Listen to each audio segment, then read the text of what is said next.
Hello, and welcome to the Pixel Pitch podcast, where we are handed a year in gaming, and all of us pick a game from that year to pitch to the rest of the cast. I am your host, Al, and my other hosts are Falana and Kit. Hey guys, it's that time. It's that time again where we have to be handed a year in gaming from the non-pro computer. I am very excited about this. At the edge of my seat. Yeah, it's the most exciting part of it. Yep, like we have no idea what year we're going to be given, but let's just go over to the non-pro computer and see what random year it decides to give us.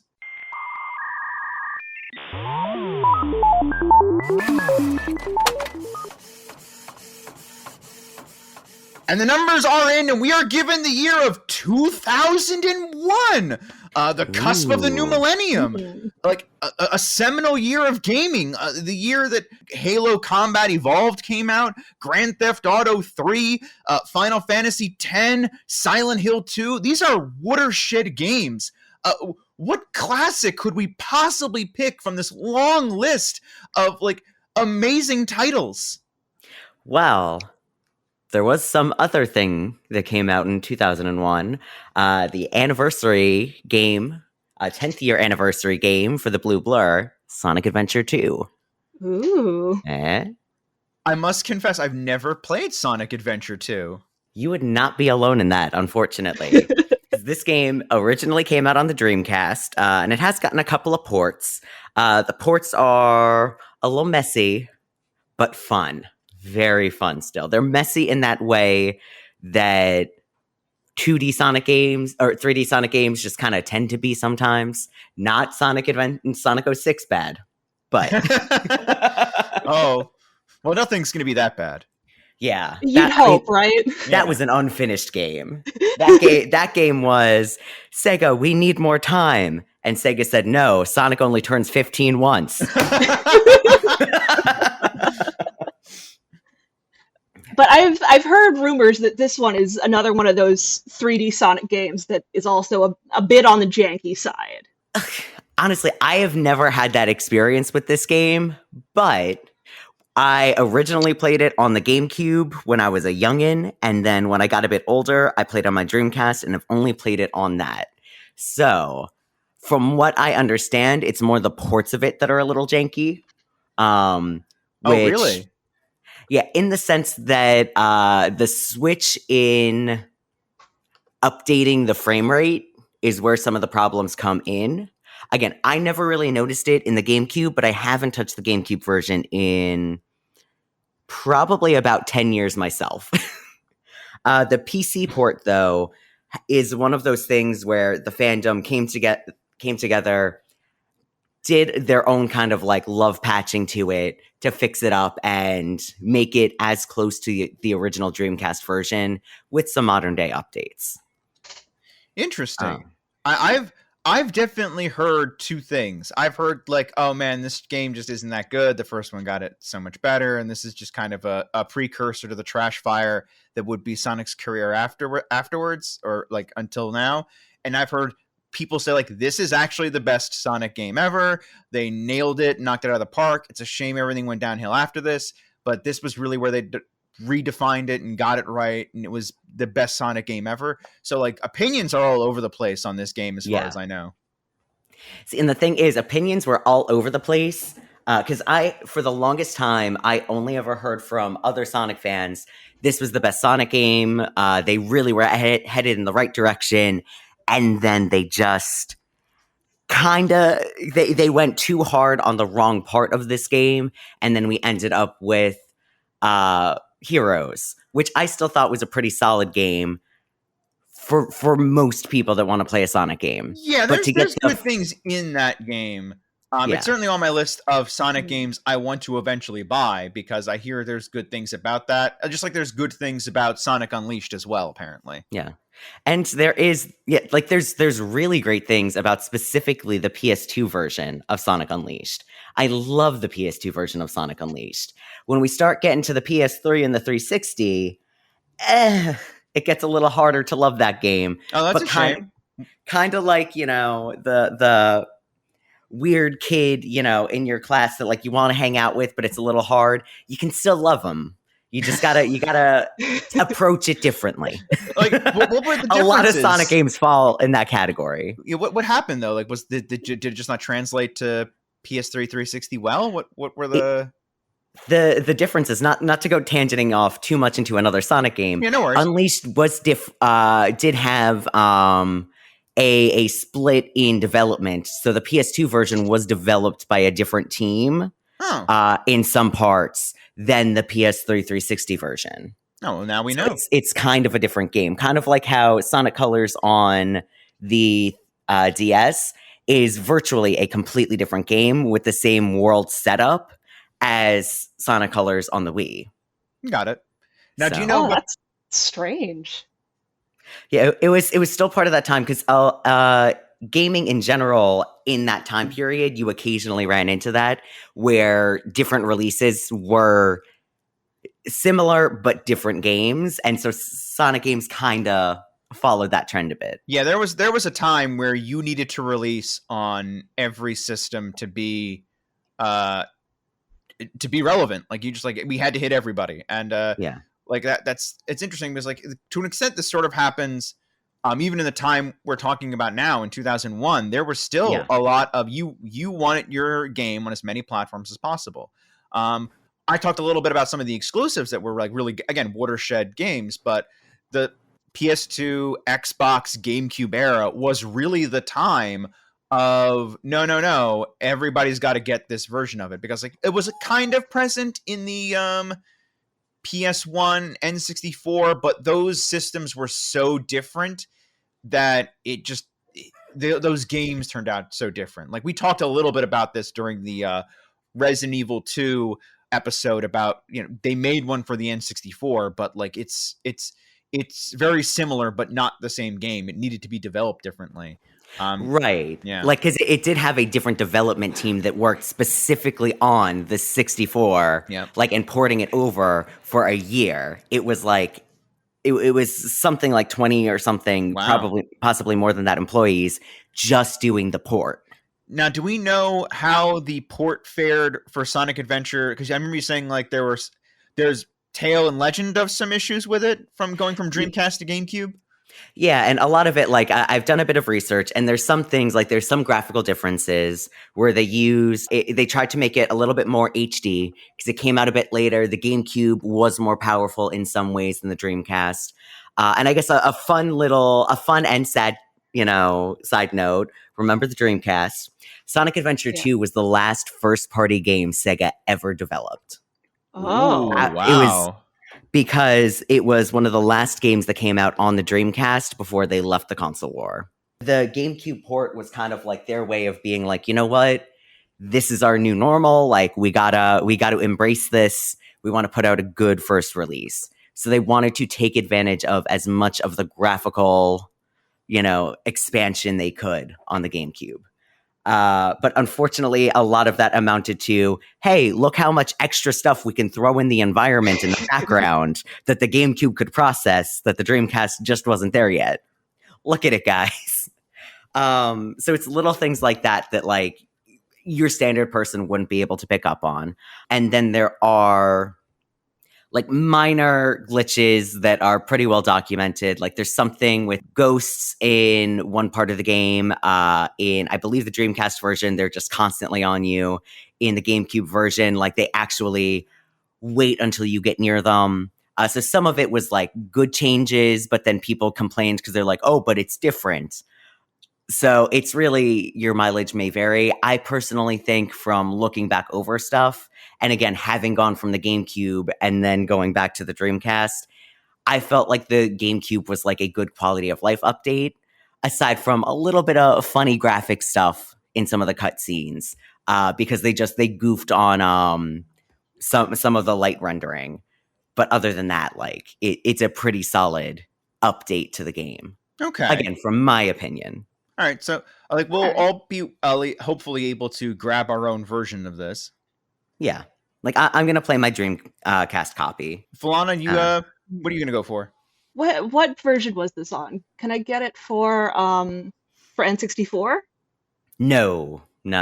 It came out in 2001. It was again, last that they did on the Dreamcast, and then a year later they put it on the GameCube. So we're a generation past that. Yeah, we're a generation up from okay. that. Yeah. I think I'll do GameCube then. Okay. But so about the game itself. So Sonic Adventure 2 introduced, and this is part of the reason people hated the game, because if there's one thing Sonic fans don't like, they don't like change, and they don't like new characters. Oh, that's people in general. What are you talking about? Yeah. Oh, but I mean, Sonic fans. So, so Sonic Adventure 2 introduced Shadow and Rouge, and they were introduced as playable characters on the dark side of the campaign. The game itself is broken up into 2 sections. Each section has 3 characters. So there is the hero side. I think it might just be light side, but they might call them hero. I don't remember. Right. And then the other side is Team Dark. So Team Hero is Sonic, who is your standard, gotta go fast, race to the end, beat up some guys, like jump on their heads on the way kind of gameplay. Then you play as Tails, who you get a little cool mech thing to go around, and it's a mech shooter that you play his levels as. And then you have Knuckles.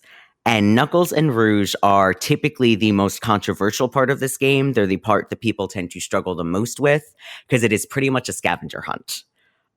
You're looking for 3 pieces of the Shattered Master Emerald as each of them. And that's part of why I suggest at least the GameCube port or beyond, is because they greatly enhance the Rouge and Knuckles parts with some quality of life updates that make it less obnoxious. It gives you better hints towards what you're looking for.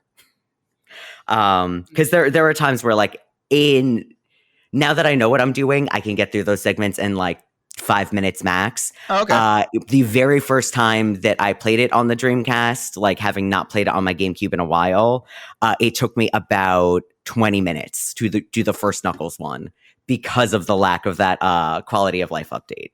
Oof. So yeah, GameCube is worth it for that. That's one change that I know for sure that is so much better.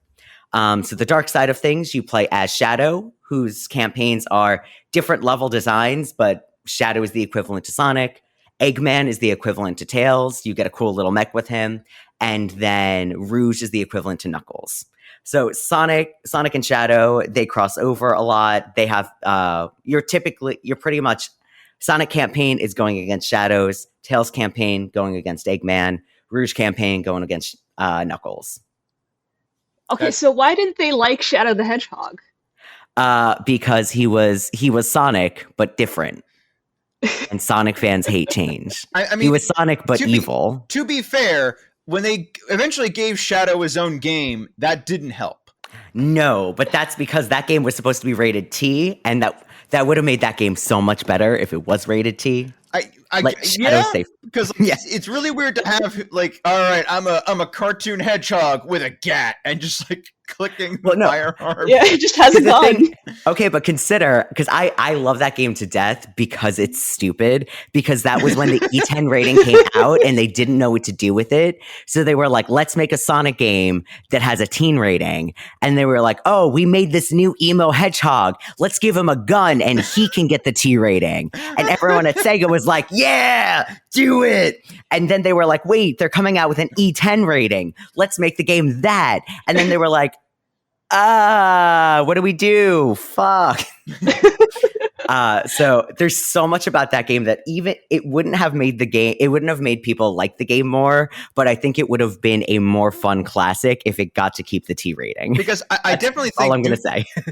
I definitely think due to Rule 64, that Rouge was completely, like, people loved her apparently. Oh, yeah. Yeah. Of course. Y'all know Sonic fans. Or is it Rule 34? I don't remember. Whatever rule that is. 34. 34. There we go. All right. Rule 34. People loved Rouge. I know, because growing up in that time period, I was not aware of Sonic video games at all, but I was aware of Rouge the Bat. Oh, yeah. Because everyone and their mother had to draw Rouge the Bat in compromising positions. Listen, she had big boobas. What more do you need in a Sonic game? Little chest plate? Yeah, she got the cute chest plate, the thigh-high boots. She's sultry and seductive, Her music is slamming. She's best friends with the emo kid, which I mean, a lot of guys playing these games, they really related to that. But she wasn't the love interest of the emo guy. No. She was the love interest to Knuckles, who was kind of like the Right. tough badass guy. Yeah, but it was that she was the love interest for the gym rat. Exactly. She was the love interest for the gym rat, but she hung out with the emo kid. So they could project their feelings onto But that's one thing I will say, even though people did kind of hate the both people liked Rouge because hide, but hated her because gameplay. People didn't like Shadow just because new guy, who goes faster than Sonic. Oh, what's this about? Even though it's because of his shoes. Shock. Shoes and magic, so he has to cheat, but whatever.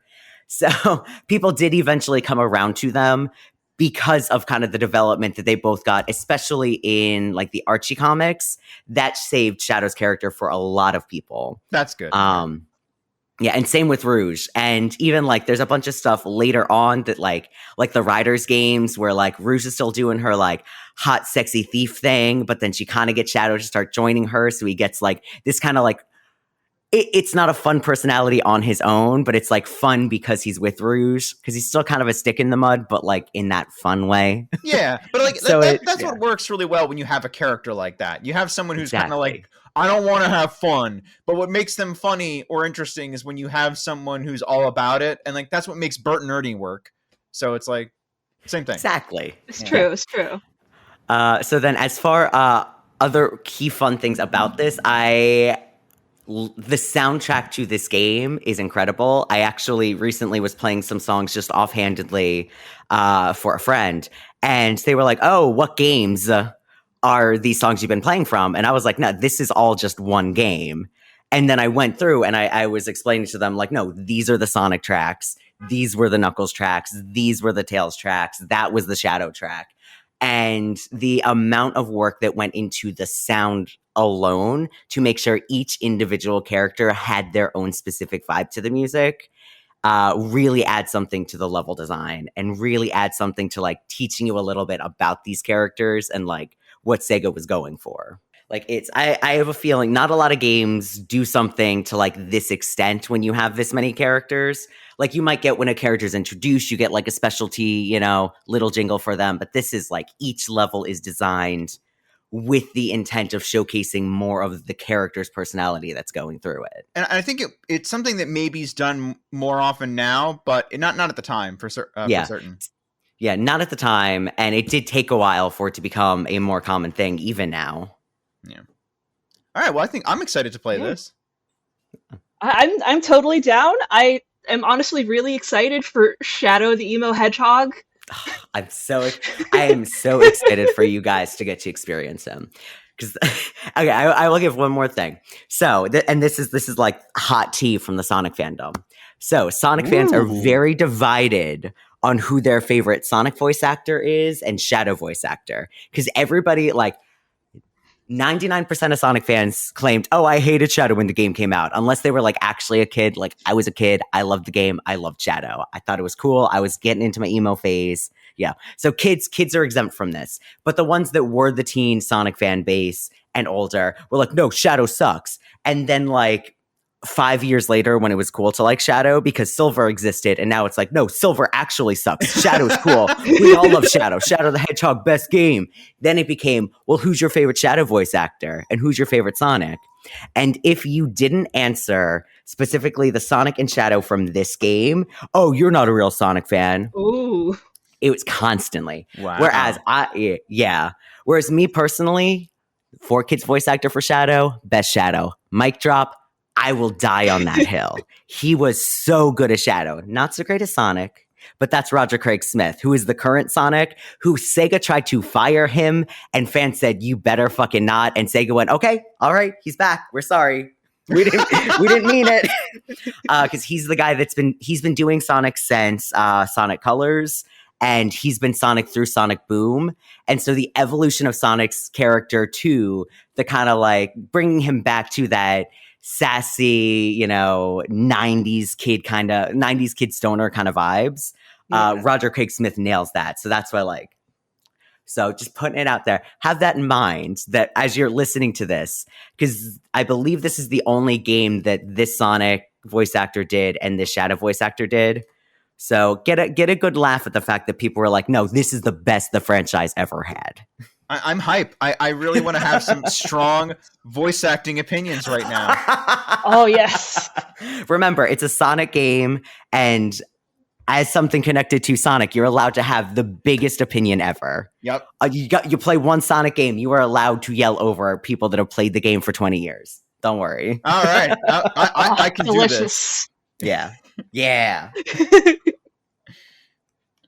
All right. I think we're well prepared. We're going to take a break, and we'll be right back with our feelings on Sonic Adventure 2.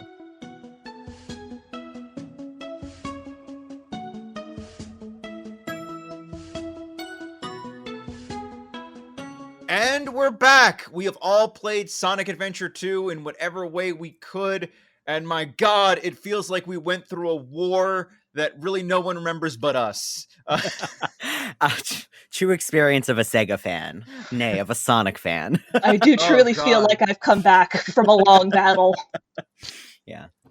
Because that's one thing I will not argue with this, guys. I will not say that this is one of the best games of all time. But I will, unfortunately or fortunately, say this is still one of the best Sonic games of all time. Which is bizarre to me. Like, so many people, like, there was, like, polarizing opinions on this game going in. And I said this when we pitched it. Like, people have said, oh, it's the best Dreamcast game that you could play. It's one of the best, it's the best 3D Sonic game. And other people were like, no, it's awful. It's the worst. And, like, I didn't think I would come out of this saying you're both right. Yeah. Oh, it's so true, though. Yeah. So let's before I give my perspective, what were your thoughts?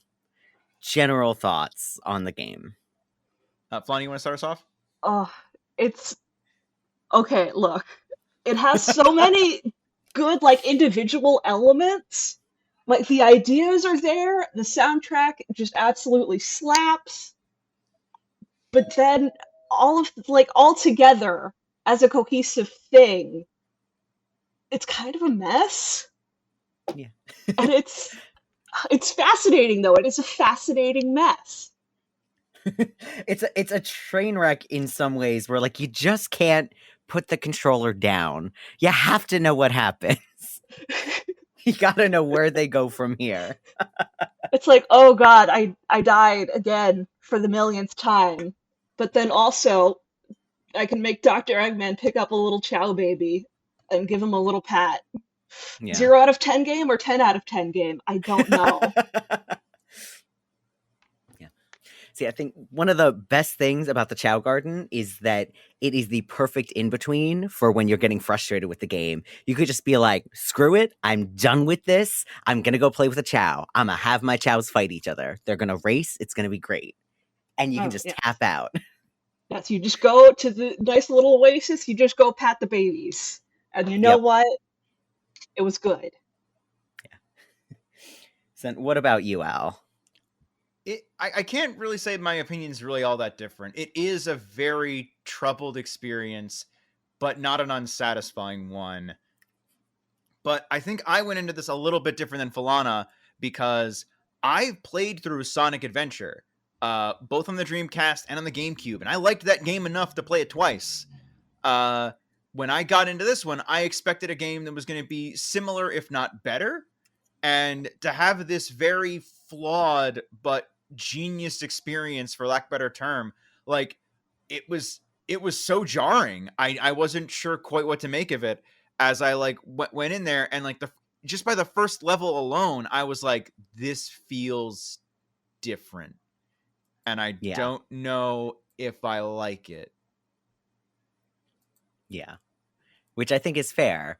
Because I do feel like a lot of people went into Adventure 2 expecting adventure, but better. And instead, it kind of, which is, among fans, people kind of wish that Sonic 2006 was listed as, like, Adventure 3.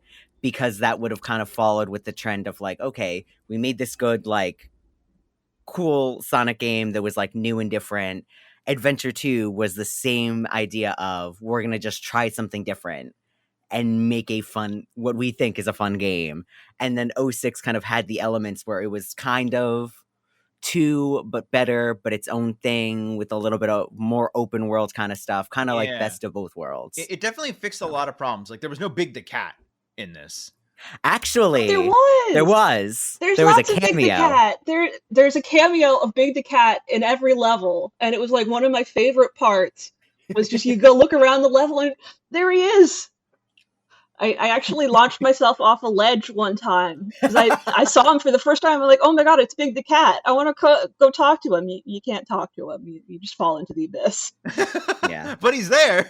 I didn't see him. I did not know Big the Cat was making cameos. Yeah, but only cameos. Wait, but actually, isn't it you could unlock Big the Cat as a playable character if you like do an A rank for enough levels of a certain character? I'm not as up to par when it comes to unlockables with Adventure 2. But I think in at least one version you could. And then in one version it was removed. Because there are very, very mixed feelings about Big the Cat in the Sonic fandom. Incredibly mixed feelings. But why? He's big and purple. He's big purple cat. And he's voiced by Duke Nukem. Yeah, oh my god. I mean, there's a lot to love about the aesthetics of Big the Cat, not so much the gameplay of Big the Cat. Yeah, it's more so the gameplay from Adventure 1. That's what did him in. Which is interesting. As weird or as frustrating as Adventure 2 got, I never felt like it got that bad as the Big the Cat segments from the first one. Yeah. Which really were mostly luck and tedium. And like that's one thing you cannot say. Well, hold on. I was gonna say that was one thing you can't say about this game. And I'm like, wait, there are actually a few. Yeah. But no. Tedious, I think. Yeah. Luck, not so much. Tedious, though, there could be an argument made for that. Yeah. 100%. I want to say, like, let's segue a little bit. And like, I think we were gonna save this for a little bit later, but I think we can open up with this. Like what we think are the best and worst segments of this, but like, cause I can't not talk about what really frustrated me the most, which were all the Rouge Knuckles levels. Really? See, that's usually where most people fall. And when I first played this game, I loved them as characters, but those segments frustrated me. And now those are my favorite segments. No, yeah, I remember with Sonic you and Shadow saying being that. my second. Yeah. I remember you saying that in the pitch. And while I was playing them, I loved them. Like, you have, the Sonic and Shadow levels, you got to go fast. It's all of that. You have, Tails and Eggman, you're still, sort of going at a brisk pace. Yeah. For Rouge and Knuckles, it's just sort of this, like, nice breather period. You just, like, explore the level. It's so chill. And then the music for both sides is so good. I'll agree with the music on that. Yeah. So then, Al, tell us more about your experiences with them. Like, what didn't click for you with those? Man, I think I just didn't enjoy the exploring very much. Like for whatever reason, in every level there was something I got stuck on, and I was just kind of like, all right, by the time I had gotten to the point where I was like, I kind of feel like I'm done with this, I still had more to do. The first one for both is pretty easy. It's just what it is. You're going around, you're looking for the emeralds out in the open. It's oddly when I get to, there was the underwater one for Knuckles. There was the space one for the two of them. They both have the temple. Rouge with the temple was actually fun. I liked that because there was the beetle that was going around and had the lasers, and that was cool. Oh yeah, that was so cool. Yeah. And it like played into Rouge the Bat's like, oh, she's a secret agent, so she has to hide in the shadows. That was so cool. Yeah, that was a great segment. I actually really enjoyed that level, and it didn't feel. But playing through the temple with Knuckles, it drove me insane because like I think I broke sequence at one point when I was walking around the temple, and like it only lets you find gems in a particular order. Sorry, Chaos Emeralds. It only lets you find them in a particular order, or keys. It was keys in the temple. That's right. Yeah. So and see, the thing with that is, it's not that you can't find the other ones, it's that it doesn't notify you of them until you find the one that you saw the hints for. Yeah. And that, I thought that was fixed in the GameCube version, so that's on me. I thought they changed it to make it not do that, and I guess that they hadn't. Yeah, I but misread that. the pumpkin Oof. one. Oh, the pumpkin one was miserable. Like it Really? was. I love the aesthetics of it. I thought it was great. It looked beautiful, but I was that was when I kind of realized, oh, I might not be in for the best time when I was playing through that, and I was tearing my hair out. Like what is happening? I was activating trains and I wasn't sure if that was doing anything. I just was walking around like I felt like I had no idea what I was doing. That they never really quite got that bad until the timed one with Rouge, where I was like, I had to have my boyfriend come in and beat that for me because I couldn't. Like Yeah. I That's couldn't actually get the through only. it. I couldn't find where the emeralds were. I was just putzing around like over and over and over again. I was so stuck. And I kept running out of time. I kept dying. I never found them. I had to have someone else come in Oh, and do it for me. that's actually the Yeah. only level that I ended up getting an A rank in somehow. I don't know how. And see, and I will say this probably is because of my being very familiar with the maps now, and like I like Falana love that break of just being able to go and explore and chill and get to listen to the tracks over and over again. But my two favorite levels for Knuckles and Rouge respectively are Pumpkin Hill and the Security Hall. Oh, the No, yeah, pumpkin. But actually my favorite level in the game is Pumpkin Hill. Like yeah, that soundtrack, the aesthetic of it, you're just like gliding through and there's all these spooky pumpkin heads around and It's a ah, great and it's aesthetic. beautiful. yeah, It's visually great, and I don't yeah, want to I don't want to take away from that. It looks yeah. great, and yes, the soundtrack, as we've already said at this point, it's baller. It's like Sonic Adventure 2. The soundtrack is great, but man, I don't know what it was. Like the looking for stuff segments were like really rough for me to get through in the game. I will say the Rouge and Space one with the planets where the planets each have their own like gravity. I Mm. had to stop playing that one because it Yeah. made me really motion sick. I had to like stop Yeah. the game and go lay down for a little while. All of the space ones are like that for me. Yes. Yeah. I struggle with them. I love them, but I struggle with them. Shadow definitely the final level with Shadow. I got sweaty palms in that one like a lot. Yeah. Oh Oh, yeah. I'm not because that has all that weird gravity stuff going on with it, and the Sonic Yeah. one too is like really sweaty palm times. It's not as Yeah. bad as the Shadow one, although I still don't know how to go upwards on rails, on vertical rails, really well. Um, I think I just kind of fell through that and kind of just did it because like I died a lot in that last one with the second to last Sonic level. Okay, so those two, the Final Rush and Final Chase, those were my least favorite levels. Like I also had to, have my boyfriend help me, but like we were working on them for like hours and hours, and by the Yeah, time we were finished, like we went through just like the whole spectrum of emotion of just rage and despair, and we were just like straight up laugh screaming by the end of it for the thousandth time we flew off into space. and it's so frustrating Yeah. because they're really fun, like conceptually, and when they start out and kind of what you're doing, like they look really fun.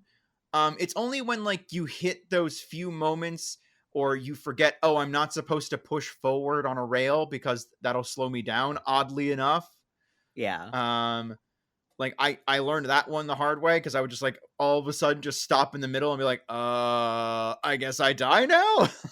Yeah. No, See, and yeah. that's one of those quality of life things, which again, people like to shit on Shadow the Hedgehog. That is one of the fantastic things that the quality of life in that game for the rail grinding, incredible. Easily one of the most fun like rail grinding game. Like forget skating games, skateboard games. No, Shadow the Hedgehog, best grinding game. I mean, Period. I would not be opposed to eventually picking up Shadow the Hedgehog now after this. Can we Like talk about the reason why there's rail grinding in this game? yes, it's all product placement, baby, for a company that Soap no longer shoes. exists. What? Soap Yeah, soap shoes. shoes. Yeah, that's a They- real deal yes, thing. They were yes. grinding shoes. Some guy was trying to make that take off as a sport. Oh my god. And That's why that's why Sonic wears soap shoes. yeah, that's why he has weird shoes. And then Oh, Shadow has the same shoes. Oh yeah, Yeah. Soap Shoe Sonic, the plush. Yeah. Oh Yeah. man, Yeah. Yes, yeah. Oh, now They're like special that is rail a rabbit grinding hole. shoes. Yeah. And oh that's my the only god. reason there's rail grinding in Sonic. And now it's like an integral part of like Sonic games is rail grinding. Yeah. Yeah. Yeah. Again, I'm not complaining. There's a lot of parts in it that are fun, like the is it the space station one where you control the gravity? That one's fun with the rail grinding on that one. Yeah, the final rush and final chase are just like they grind you to dust, man. Yeah. They're not. Literally. Yeah, there's and it is heartbreaking because they do start out really fun. Like I really was like, oh man, I'm really into this final level. Yeah, all right. And then I'm like, I hate everything. I no longer understand what joy is. Everything that I have loved turns to ash in my mouth. I have like, there's nothing matters anymore. And I'm like, oh god, it's just.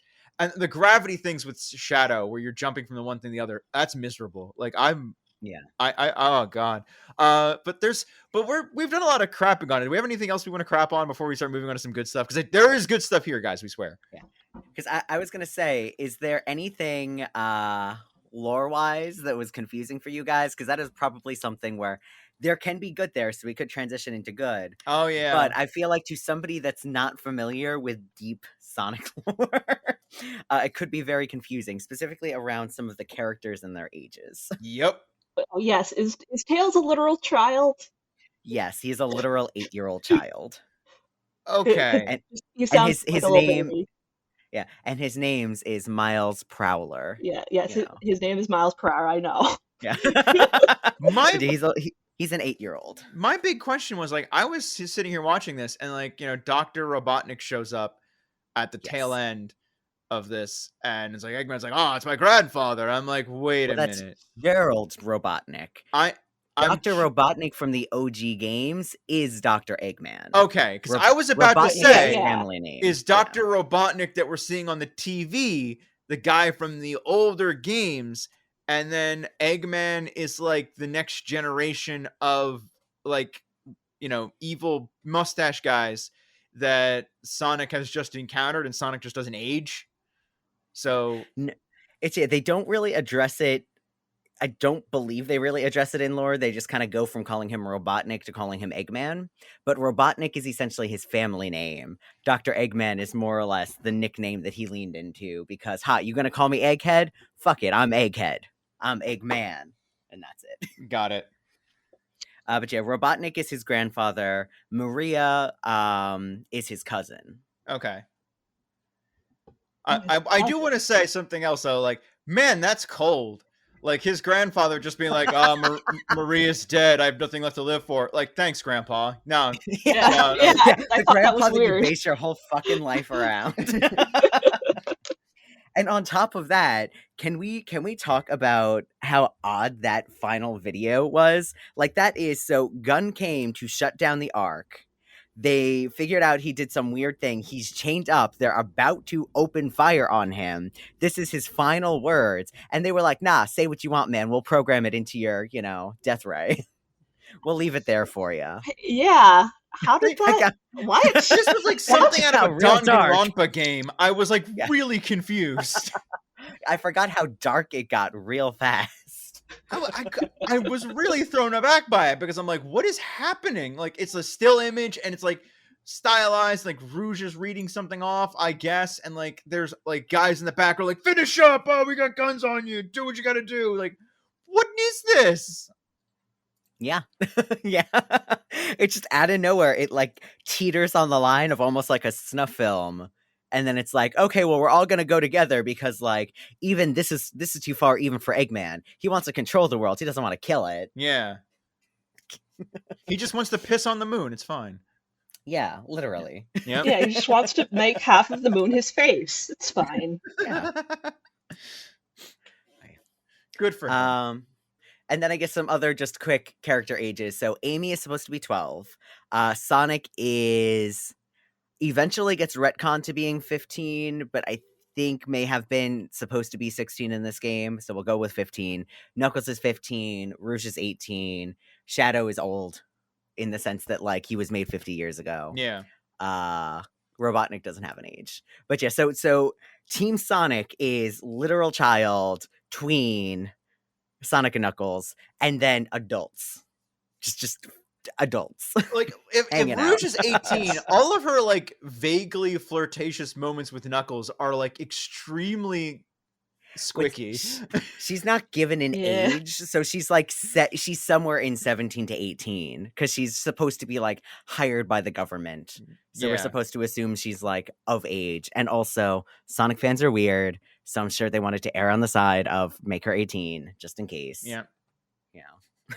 Which was probably a wise choice, considering But the character design they stuck with for Rouge to that. mean, that's Yeah. like she's very what's the word I'm looking for to put it delicately? She's very curvaceous. bodily, Curvaceous. yeah, curvaceous. Got that pin-up form. Yeah, it's like did you have to though, Sega? Did you have to give her a heart-shaped top? Like, Yeah, she's got hearts everywhere. She's got hearts on her boots. She got hearts on her chest. No, yeah, she got the her heart. chest is a heart. Her boobs are between the heart parts. Yeah. Yes, they are. Sega knew what they were doing. They knew they hit gold. That Sega of America hit gold with Sally, and Amy was too young, so they had to go. They needed canon game, sex appeal. Oof. I don't know. I mean, I guess. Oh man, and all the artwork for her in this game is very sensual. Like she's pretty tame in the game itself. Like she's vaguely flirtatious with Knuckles and just kind of chills around and does mysterious stuff. She's the Ada Wong of this video game. See, she's the Ada Wong that that she would actually have your back. Yeah. And she'll act like she won't, but she will genuinely have your back, whereas Ada's still like 50-50. That's like, maybe I'll come back, maybe I'll help out. Unless you kind of look like Leonardo DiCaprio, it's 50-50. Yeah. But it's only gets really weirdly sexual when you get to the artwork. So I'm curious, was this kind of like we programmed this female character or whatever, and then suddenly Sega's like, well, what if we gave her titties, like real titties? Like bouncing boobas. Yes. Well, actually, in the Dreamcast game, it was swapped for a different outfit, which I love the outfit in the GameCube version. She had a full tilt like dominatrix, Catwoman, catsuit, alternate costume in the Dreamcast version. Oh wow! So, and they changed it to this real cute like crop tops, booty shorts, thigh highs kind of outfit, more kind of akin to like a casual, early 2000s outfit for the GameCube version, which makes a lot more sense. Yeah. A lot more, appropriate. They weren't going as hard. Yeah, they didn't go as hard. Man, and even one thing I will say, because again, they tend to be very vague with these characters' ages. Like, I think even Knuckles being 16, her being 18, that's still, like a sophomore and a senior in high school. Yeah. And the way that she behaves, even though she's meant to be this government agent, she behaves like a 16, 17-year-old girl. Yeah, absolutely. Which is kind of endearing in a way. Yeah. It's like, here's this, she's supposed to be one of the cool adult baddies, but like, she's a mess.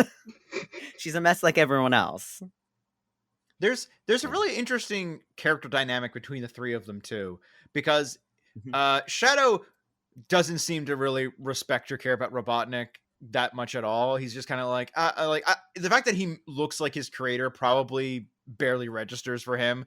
So when Robotnik like says anything or is vaguely threatening, it's kind of like, I don't think Shadow is very impressed or cares. But when Rouge suddenly shows up, he's like, oh, this bat creature that I am unsure of. You challenge me mentally and my emotions and things. Although he is not the romantic interest, it's clearly Knuckles, but like they're building a friendship or a somewhat hostile friendship at that, where he does feel challenged by her. Meanwhile, Robotnik is like, Shadow, this thing that I have to be wary of and unsure of, and like maybe possibly he'll betray me. And like Rouge the Bat, he's like, oh, there's that bat chick. Yeah, she's just Batgirl for a good chunk of the game. Yeah. Like, it's so interesting because they're all kind of like rock, paper, scissoring each other, Yeah. And that's why, like, one thing, and I think a lot of my love for this game is the way that later on games build up these relationships, because Robotnik is, he's there because they wanted to have that, like, dynamic, but the way that they build Rouge and Shadow's relationship from here, because I guess, mild spoilers, it's the end of the game, Shadow is fallen to Earth. Lord knows what happens. I'm not going to give away the conclusion, but yes, there are shadows that appear in later games. And the big thing is, so is that the real shadow, like this shadow, or were there more shadows? And so the way that Rouge handles those interactions, and the way that at least the shadow that she interacts with, it's like such a delightful, like, growth from, like, you see her development as a character without him, and her interactions with Knuckles and all of that. But then the influence that, like, her being more grounded, more adult, more understanding of herself, and having dealt with Shadow in this game, how she handles his character from there. Like, there's so much great potential there. Yeah, I think there Platonically. definitely is. Especially if we're gonna go through this, like, oh, are you my friend or aren't you? How do I Yeah. Yeah. I do gotta say, like, we're sitting here, we're talking about the villains, and I really feel like the good guys got shortchanged. Like, because their story really does amount to, oh, Sonic's got to get the emeralds again, and also at one point Amy is kidnapped, and that's kind of about it. Meanwhile, the bad guys have, like, I've got to unearth my family's secrets. I may or may not be a create a weapon. Do I need to get vengeance? I'm unsure. I'm a mysterious, possibly government agent doing spy stuff. And I got big boobies. Like, that's distraction tactics. Yep. And the other guy, the good guys are like, they're your box standard Sonic characters who go on box standard Sonic adventure. Like, it's such a shame. Like, why'd all the good writing go to these guys? Yeah. That's like, I still feel like one of my favorite things with Knuckles is that, like, when I first went into this game, I'm kind of like, how are they going to connect Knuckles into this? Because he's doing his own random ass shit as per usual. Yep. Someone came, fucked with the Master Emerald. He's got to deal with it. It sucks, but he's got to do it. And he straight up, somehow, Pumpkin Hill leads to the underside of the city. And he's like, I'm here now. What's up, guys? They don't give a shit where he was. They don't care what he was doing. They're just like, oh, Knuckles, we're doing hero shit. Come on. But when you think about it in the context of, you have Sonic, who's constantly just looking for some, like, next hit of energy. Amy, who is 12 years old and following this 15-year-old around, like her savior. And then an 8-year-old. I mean, unfortunately, there's not always going to be a whole lot going on there. No. No, yeah, they're just around. It's fine. We're many years away, like, from Sonic Boom, where yes, where these characters would get a little bit more flushed out. Yeah. Because even by Sonic Boom, to give context, by Sonic Boom, they've shifted Amy's age, so their relationship's a little more appropriate and balanced. So Sonic's like 16, Amy's like 15. Tails, by Sonic Boom, they upped him to like 12, and Knuckles, I think, is 18. So they shift the ages to be a little more adulty and, like, appropriate to, like, the way they behave. Yeah. Still all somehow connected, same universes, Somehow, some Amy way. just suddenly just gets closer to Sonic's age. It's fine. Don't worry about it. Listen, when you spend that much time, like, chaos controlling, or, like, dealing with, like, the mystical forces that control the universe, something's gonna get a little crazy, and then all of a sudden Sonic's gonna have a scarf. We don't know how it happened, but not to delve too deep into Archie lore, but Archie actually kind of did a thing like that in order to get Sonic's age to fit in better with other characters. He essentially disappeared into space through some time warpy things for a bit, and his age, like, matched up better with everyone else when he came back. Oh my god, that's because he was gone for like a year. Yeah. He was gone for like a year, and they're like, oh yeah, you just didn't age. Everybody else did, though. It's fine. You're all like 16. It's cool. He went to just like one of those weird like time dilation spaces in outer space, and now he's older. Gravity warps time. In what way? Whatever. Yeah. Science. Yeah. There's something about science that says this could happen, right? Not really. F it, close enough. We're making our own science. It's fine. Yeah. So talking about the villain side of things. So yeah, unfortunately, the villains did get the bigger side of the story, but that's kind of they put all of their plot eggs in those in that basket. Yeah. So, what were your thoughts on the end of the game? That like last, I want to say half hour, but I have a feeling it probably took you guys longer, which is very reasonable. But that last little bit of the game, With the combination thing when everything starts hitting the fan. yep. I like the shadow boss fight with the lizard thing. I don't get the lizard though. Like, why is there a giant lizard? But that fight with Shadow was cool though, because you got to grail up it to hit the thing, and I thought that was kind of fun. Even though I was kind of sick of grinding on rails at that point, I didn't care. I thought that was still cool. Yeah. You see, and that's the boss battle that I was referencing when we were talking about Ocarina of Time. And that first, like, in Dodongo's Cavern, that first lizard thing you go against, I was like, oh, that's Bio Lizard. In the sense that Bio Lizard knocked that off, because this came out after that. Yep. But Bio Lizard was cool. I really liked that boss fight. And, like, the boss fights were kind of one of the weaker parts of the game, but then they had, like, two or three stellar ones. Yeah. Like I really liked King Boom Boo. I loved King Boo Boo. I really liked the giant. What was he? The statue guy? Oh, the golem. Yeah. Oh, what was his name? Yeah, the golem. Golem. Yeah, that was great. I loved that. That was so cool. I was really into it at that point. A lot of the stuff having to do with the desert was great. I'm sorry, we're getting away from the finale, but Bio Lizard was cool. I really liked that final boss fight. Yeah. But not as I didn't like it. I did like it more than the fight that came afterwards with like the two supersonics. Yeah. But so with Bio Lizard, just to make that make sense, Bio Lizard was the prototype of Shadow. Oh. So Geralt was in space. I will give just kind of, because they don't get into Maria's illness. Maria had essentially a neurological immune disorder that's like supposed to be like a neurological version of HIV/AIDS. So she was chronically ill. Gerald Robotnik volunteered to work on Project Shadow to create the ultimate life form to try to find a cure. So Bio Lizard was the first attempt. Did not go well because he was very weak. As you could see, he was very metallic. He had to be connected to the Ark. He needed too much life support. His the track that plays Supporting Me, again, kind of goes back into that. He was, could have potentially been an ultimate life form, but his body could not survive being an ultimate life form. So Shadow was actually the second round. And Gerald Robotnik made him more to be a protector, in part for humanity, but mostly for Maria, while again trying to figure out her weakness so that she could have this like strong protector to take care of her, because the disease made her physically very weak. You know what Bio Lizard was missing? Why he couldn't be the ultimate life form? What? Snowshoes. No, those soap shoes. He didn't have soap shoes. Yeah, if he had 4 little soap shoes, he could have been the ultimate.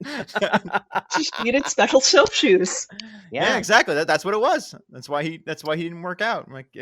Dr. Robotnik knew. It was like, you know what? Soap shoes. It's gonna fix everything. Yeah, exactly. Hover soap shoes. Yep. 50 years before they even were designed. That was actually really cool. Like there were slight differences in like the feel of Sonic versus Shadow. Like that little like kind of I'm skating on whatever I'm walking on technically was kind of fun, even though it was the fact that he had like inbuilt Heelys instead of just running,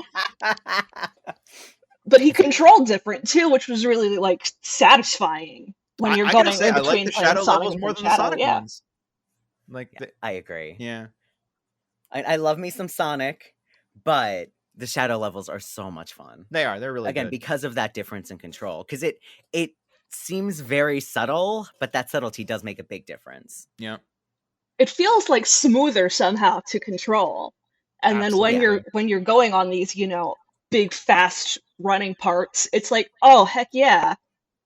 This is Sonic the Hedgehog. I want to go fast. And then you just can, and it's beautiful. Way less as Shadow than I did as Sonic. Well, I guess kind of connected to that, how did you guys play this game?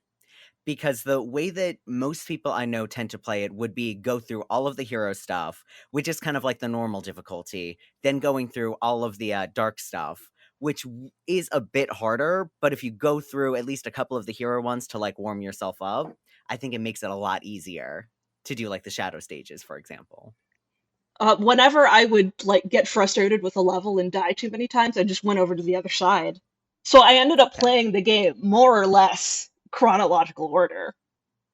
Okay. And then like at that credit sequence where they like give you a preview for the dark side, I'm like, oh wait, was I supposed to do all of the hero stuff first? Whoops. So then, Al, what about you? I tried to go through the vast majority of the hero stuff first, and then hit up the dark side, and I got to Final Rush. I think this is the Sonic one before I got really frustrated, went to the other one, and then got caught up in Rouge the Bat, and then just went back and bullied through my way on the Sonic one, and had Nate come and beat the Rouge section because I couldn't. Yeah. Which I do, again, I don't know, I haven't read any developer interviews or anything, but I do believe the way you played it, Al, is the way that the developers assumed people would play it because of that credit scene at the end of it. Mm-hmm. Yeah. And then at the end of the dark side, so like even if you played the dark story the whole way to the end, it would then show you the thing for like the final chapter.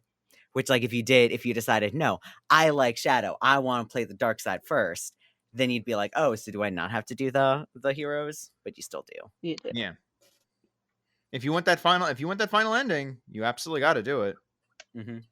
And man, I like there's it's interesting. I want to say I like the times that the characters have their interactions, because what's sort of unsatisfying about just playing the hero one first is because you don't realize that the Sonic versus Tails final battle, Tails versus Robotnik final battle is like a rematch. Like, yeah, because that's you as Eggman beat him up earlier in the game, and then like Tails like, all right, I gotta go fight him, and like, oh, if I had known this was a rematch, this would carry so much more weight. Like Tails finally like, you know, like toughening up and being like, I'm gonna go beat him up, and he does. He beats him up. Yeah. How does that feel? Getting your butt kicked by an 8-year-old? Yeah, you nerd. This 8-year-old built a better mech than you did. Deal with it. Yeah.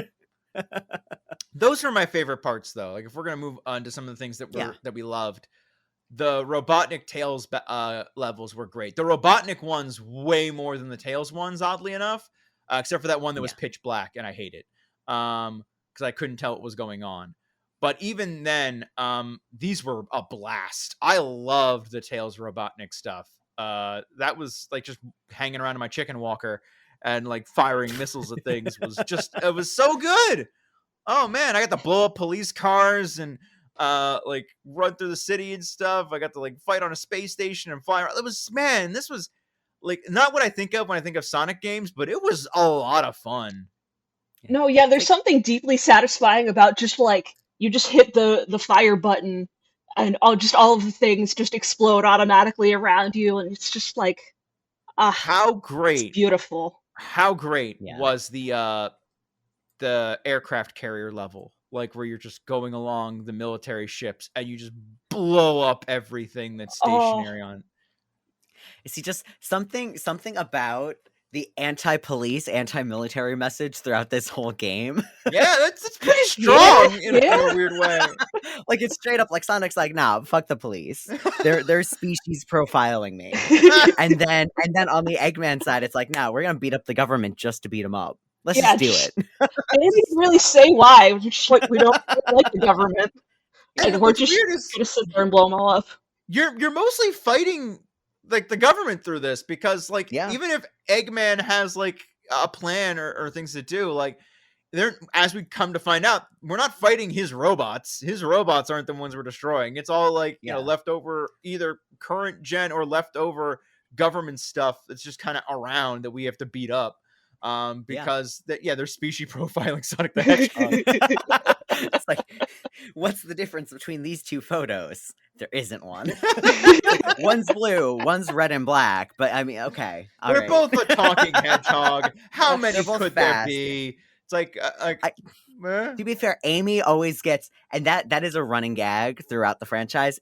Every time a new hedgehog character is introduced, like when Silver is introduced, who's like a 14-year-old and like bright friggin' like silver white, Amy goes up and hugs him, and she's like, "Oh my god, Sonic!" It's like someone's got to get this girl glasses. yep. She needs it. Does she look Is in she, a is she mirror? colorblind? And I like, don't- oh, Sonic, there you are. Oh wait, that's just me. It's like, Give Is this some yourself a sort hug, of like Amy. meta reference to like how hedgehogs actually see? I would like to know. Yeah, I don't know. Yeah, I'm gonna Google that right now. it's the opposite And of the hedgehogs hedgehog color. dilemma. She's not afraid of hugging other people. She's so unafraid that she just hug everything. Okay, wait. Compared to humans, hedgehogs have poor eyesight, so maybe that is the joke. Maybe. Oh, Their man. limited eyesight allows them to see the outlines of objects, and their color vision is limited to shades of cream and brown.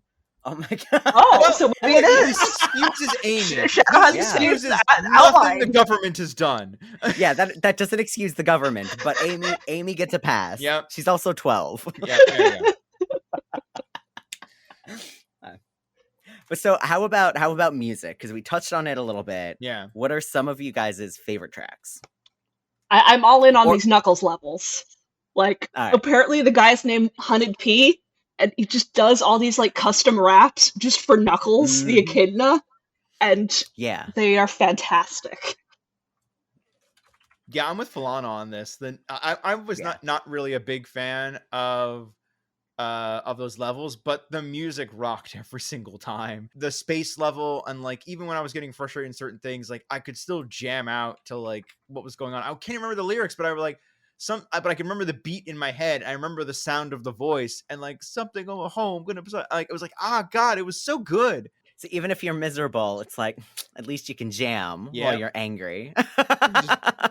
You just chill back. And Like, then "Oh, of whatever." course, and then of course, running around at the speed of sound.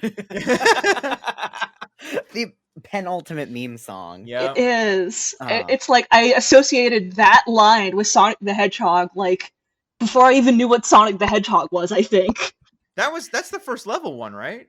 Yeah. Yeah. That's the Gotta best. That escape was from the city. that Like, and- really sets the tone perfect because like man, I was so hype when that started and I started to go through that level. It was like, man, all right, best Sonic game ever. Here we go. I really, it sets it up high, and then you're kind of like, okay, Yeah. well, As soon as I get to the first part where I'm like, I'm not running forward anymore and I gotta slow down, I'm like, hey, what's going on? I gotta run at the speed of sound. Go back to having the truck chase me down the street again. I liked that. What's going on, guys? Yeah. which I mean, shout out to Gun for sending a giant street-wide Hummer to run over a like 3-foot tall hedgehog. Yep. Shout out to that. And then just wreck the entire rest of the street just Yeah. with this giant truck. It's the whole peacemaker mentality. Listen, I will go obtain peace, and I don't care how many men, women, and children I have to murder to get it. But that first level is like it's almost perfect. Like Yeah. almost. It's real good. Yeah. And it's one of those things where, especially in retrospect, because Sonic Generations is a game they put out a few years ago for one of the anniversaries, and essentially the whole premise of it is taking classic levels and remaking them with like 2D Sonic and 3D Sonic. And funny enough, one of the weakest levels in the entire thing was the City Escape level because you just couldn't really adapt it to something else. Because they tried to do it in like the modern day Sonic and then the classic Sonic style, and just nothing captures City Escape better than the original City Escape. Yeah, it's Because it it's is just such a kinda- specific feeling. Yeah, it is more or less just what it is. Like you got to jump out the helicopter. You got to land on the grind rail. You have to spend it all just like trying to, got to go fast and Yeah. trying to add platforming or like either 2D or 3D. It doesn't quite fit in that level. It doesn't even fit when they do it in the game. In this game, the few moments of slowdown don't feel awkward and strange. So trying to turn the level into that, it doesn't work. Yeah. No, yeah, that's a lot of the problems I had. Just like you have levels where you have this like really seamless, you're just running around at the speed of sound as Sonic the Hedgehog, and it's great. And then all of a sudden you have to stop and like do some weird platforming and then go fast again. And it's very Yeah. jarring. Yeah. The shadow levels I feel like work the best because I don't know what it was, but they transitioned. I don't know if they made them second or what or how that all worked out, but in comparison to like the jungle level with Shadow, in compared to the time jungle level with Sonic, even the time aspect of before the bomb goes off isn't really that bad. But I remember playing through that and being like, man, this might be my favorite one. And then halfway through it, I'm like, I'm dying a lot, and now this is getting frustrating, and I don't because like this isn't working anymore. The aesthetics, the music, the way the game is played is great, but like I'm tired of jumping and then like, oh no, that's not a thing, and then dying. As opposed to Shadow, where it's like, no, I know where I'm going 99% of the time. I don't feel quite awkward. Oh man, I should have mentioned this earlier, but like the camera is awful. The Like camera is so bad.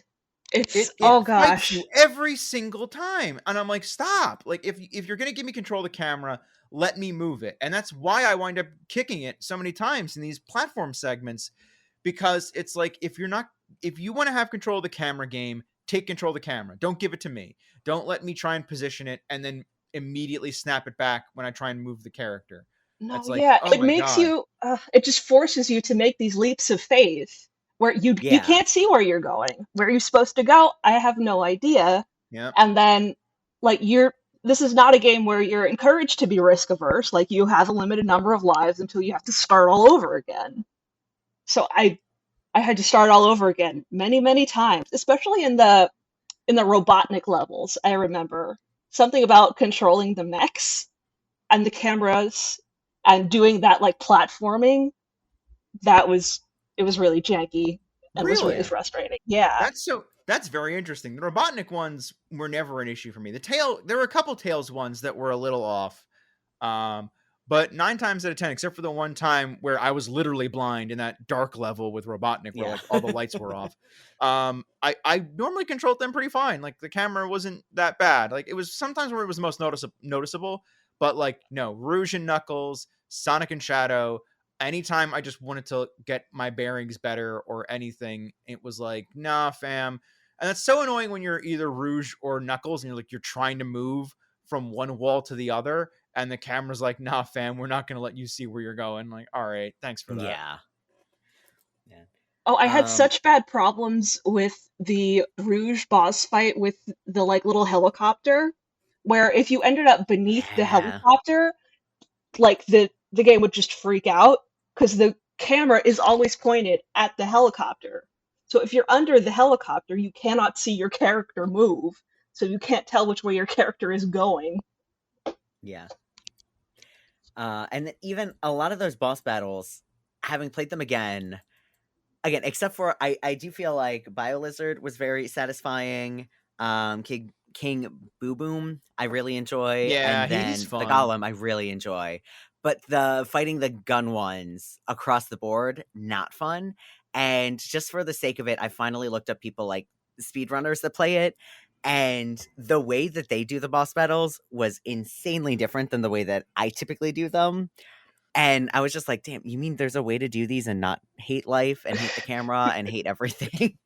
Like you straight up, you can beat like Sonic and Shadow specifically, those opening ones against pretty much the same exact mech with different names. Yeah. You could beat those in like a minute if you did it by jumping on top of the boxes and attacking them.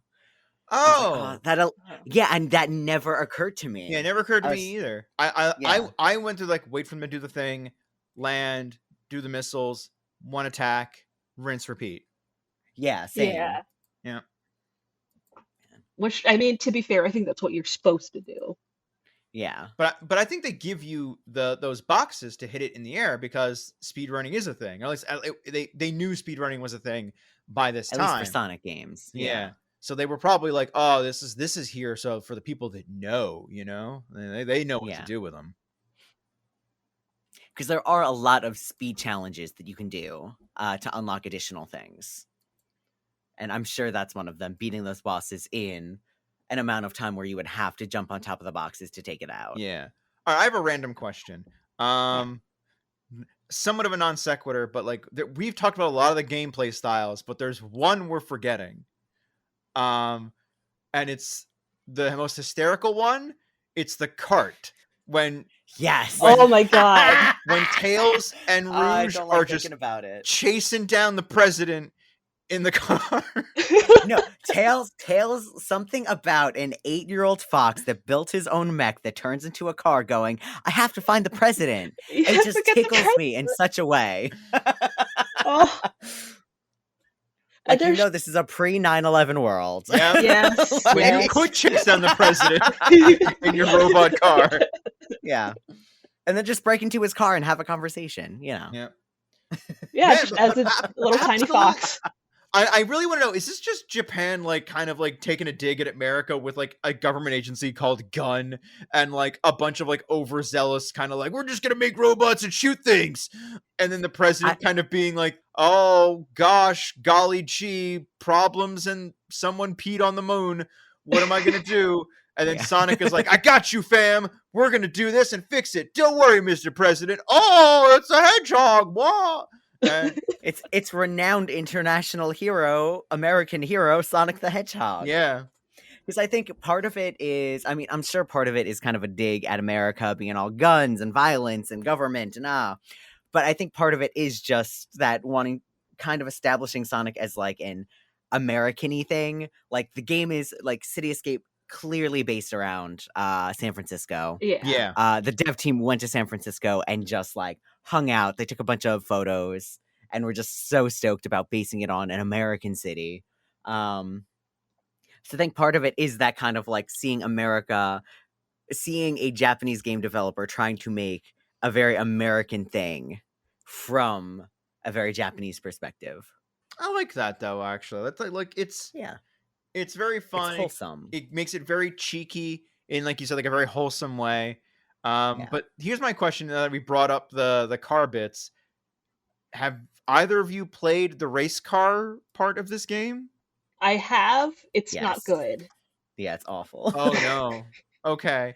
It's one of those, it's fun when you just want to mess with friends. Like, I have very fond memories of playing it with Yoko and just us yelling and cursing at each other and being angry and then like throwing it down and then picking it back up like 2 minutes later. Okay, so this wasn't for goofing. This wasn't Sega's like Mario Kart killer, essentially. This was not them trying to. Sonic R did it better. Sonic R was better? Wow. Yeah. I felt. Yeah. I mean, that's not saying much though. No, it's not, but like I wouldn't have assumed that, but well, maybe I need to play me some Sonic R, I guess. Do you want to be terrified? Hey, feel the sunshine now? But yeah, like that was so. There's a lot of options for you in this game, and thank God for that, as there are definitely things you can get to. Because we're sitting here, I think we had vastly different experiences based upon like what things we enjoyed and what things we didn't. Like you guys were all gung ho about like, no, the Knuckles and Rouge stuff was great. It was like, no, that was torture. And like my favorite stuff winds up being the mech things. But it's very interesting. Like, do we feel like since our favorite bits weren't necessarily the Sonic bits, does that theoretically mean like Sonic and Shadow, like the Sonic proper bits are like kind of coming off as like the second ringers or like the not the star of the game they should be the star of? Because I don't even remember the Shadow Sonic fights. I mean, I know they happened, but like I don't remember anything about them. The final fight between Sonic and Shadow, because for me it's so iconic, is I think about that one a lot. I really enjoy that one, and I enjoy the way that it was done. But I do feel like when I was a kid, that was all I wanted was the Sonic and Shadow stuff, and I was frustrated that I had to go through all this other nonsense, like not just give me more Sonic and Shadow. But now I'm like, I kind of appreciate them all for what they are. Yeah. No. For me, it does kind of take a backseat to the Knuckles and Rouge because now for me now, I appreciate those more because I like the just kind of like, nah, I want to slow down, investigate, and then go back to another high speed. I liked the Sonic and Shadow levels, but only when they like worked. Like we said before, when you're going around at the speed of sound, it's amazing, it's beautiful. Like that part where you're zooming through the half of the tree as Shadow in that jungle level, Yes. just Oh my beautiful, god, and you're White swinging through the Jungle. trees, and it's just absolute chef's kiss. That is what I want in a Sonic game. Yeah, Shadow's jungle level Yeah. absolutely kicks the crap out of Sonic's jungle level, Yeah. in my opinion. And just to kind of a little bit back to music as well, I think White Jungle is probably all around my favorite level in the game because I love that track. I love the lyrics of it. I like the sound of it. I Yep. love the way it fits with the level itself. The level is good. The gameplay is good. The Vine stuff is like oddly satisfying. Like 10 out of 10. Yep. No, yeah, it just lets you like smoothly glide through the level. Like it barely feels like effort. You're just zooming. It's beautiful. And there's so much to really love about those sections. Even if they don't wind up being your favorite by the end of the game, when they're good, they're really good. When they're bad, they're really, really bad. Yeah. But yeah, I feel like they still like even if they wind up being not the star of their own. Sonic doesn't wind up being the star of his own game, except in like story sense. That gameplay's still satisfying. Like I wouldn't feel satisfied if it was just a game of I'm Robotnik and I just get to blow things up. Like that'd be fun, but I don't know if I would want to. That wouldn't be the game I would want to play like the whole time. Yeah. But I will say, like, and even like the Rouge and Knuckles stuff, as somebody that now enjoys that, I still don't think I would not want to do a whole game of that. Yeah. It's No, good I for wouldn't what either. it is as a addition to stuff. Like the mech stuff is a good addition to stuff. But Filani, you would play a whole game like that? No, I wouldn't either. Oh, okay. Like I no. was gonna say if you One at a if you time want to is play enough. a game like that, I can recommend you some Space Station Silicon Valley. And then I think one of the I guess interesting things to kind of wrap up and again into the next game. So the game that followed this up was Sonic Heroes, which was another attempt kind of at different characters doing a storyline, and that game didn't quite land well, and then they like leaned heavily into Shadow, and that was the game with the guns and the motorcycles, and for some reason there are hedgehog, like these human baby sized hedgehog sized RVs that he could also drive. But people kind of shit on it because haha, why do you need guns? But it takes a lot of the elements of the Shadow levels and really perfects them. They do a really great job, again, with the music in that game, with the controls in that game. Like, they take all of the things that, like, we've all kind of enjoyed about the Sonic and Shadow levels and just makes it better. But because of the kind of game it is, I understand a lot of people not wanting to give it a shot. Yeah, it's really weird because the tone of when you look at the cover of that game, it really kind of like that really kind of puts you off because I wouldn't want to play something where like childhood hero like pulls out a gat and just starts like open firing. As much as I love Shadow as a character and like that, if we can transition to Shadow as a character a little bit, because we talked a lot about his story and other things, but like Shadow as a character is genuinely very fun. He gets a lot of Vegeta comparisons, and I absolutely see it. Yeah, especially in this game. Yep. There's a lot of stuff that like he'd say a line, and I look at Sierra and I'd be like Vegeta, and she'd be like, "Who the fuck is that?" And I'd be like, "Fuck, Kakarot." No, yeah, he's the edgy one. Yeah, incredibly. But he's fun edgy. He's not like, stupid edgy or like, edgelord. He's just kind of like, haha, I'm gonna like blow up the world because vengeance and Maria. It's like, no, this Maria. Is fun. Yeah. And again, that's one thing that I think makes him so compelling because kind of like Vegeta, once he gets out of that I have to destroy everything and realizes like, oh, there's more to life than that. And he starts kind of becoming not really goofy, but like more human, more normal, but keeping that same kind of like edginess, but developing, it's just so much fun. Yeah, it's just much more satisfying when they aren't like that for the entirety of the character's lifespan, because that'd just be miserable. Like, I know a lot of franchises that do that, where it's like, no, we can't have them stop being the like edgelord, like lone wolf type. They, even if they develop, they have to still be like, no, I'm grown up now. Mom, leave me alone. I'm hanging out with my friends listening to The Offspring. I mean, not wrong. Like Shadow at least sounds like he's like, well, I mean, I'll go get milkshakes with my friends, but also like I will listen to The Cure. You know, it's like that's fine. That sounds like a far more well balanced person, Shadow. You know, he is 100% like, oh, fine. I don't really want to go to the mall with you, Rouge, but we're getting milkshakes, and I get the aux cord. And then it's Linkin Park, it's The Cure, and she's just like, you know what? I'll support this because you're coming out of your room. Yep. Aww. It's like, so he's adorable. He's great. Like again, fantastic addition to the cast. I know that there's a reputation for Sonic the Hedgehog having way too many characters. But in Sonic Adventure, which I think is notorious for the start of that process, I feel like they did hit it, though. We got, like, the femme fatale, which admittedly Sonic didn't really need, but whatever. He's still fun in her own way. Whatever, it's fine. And, like, you know, Sonic's Vegeta is great. Like, I think he's fantastic. This was not too many characters. This was the perfect amount. I don't know what changes afterwards. I hear in Sonic Heroes, we get, like, a whole other cast of, like, neutral characters that are involved, like an alligator and a bee, and like you get like Charmy the bee and the Vector the chameleon one. And it's because I do think Sonic Heroes was too many characters at once, and then they backed off a bit when they did 06. And I think the idea of introducing like 2 new core characters is much more palatable. Yeah. Whereas, because they brought back Big the Cat and they brought in Cream, so you had essentially like the little girls and Big the Cat team. Yep. And then you had the like spy guys that were doing, their levels weren't quite the same as everyone else's, because like Team Sonic, their levels were like your standard Sonic levels. Team Dark was Sonic levels but harder. Then you had Team Cream, which was like easy mode.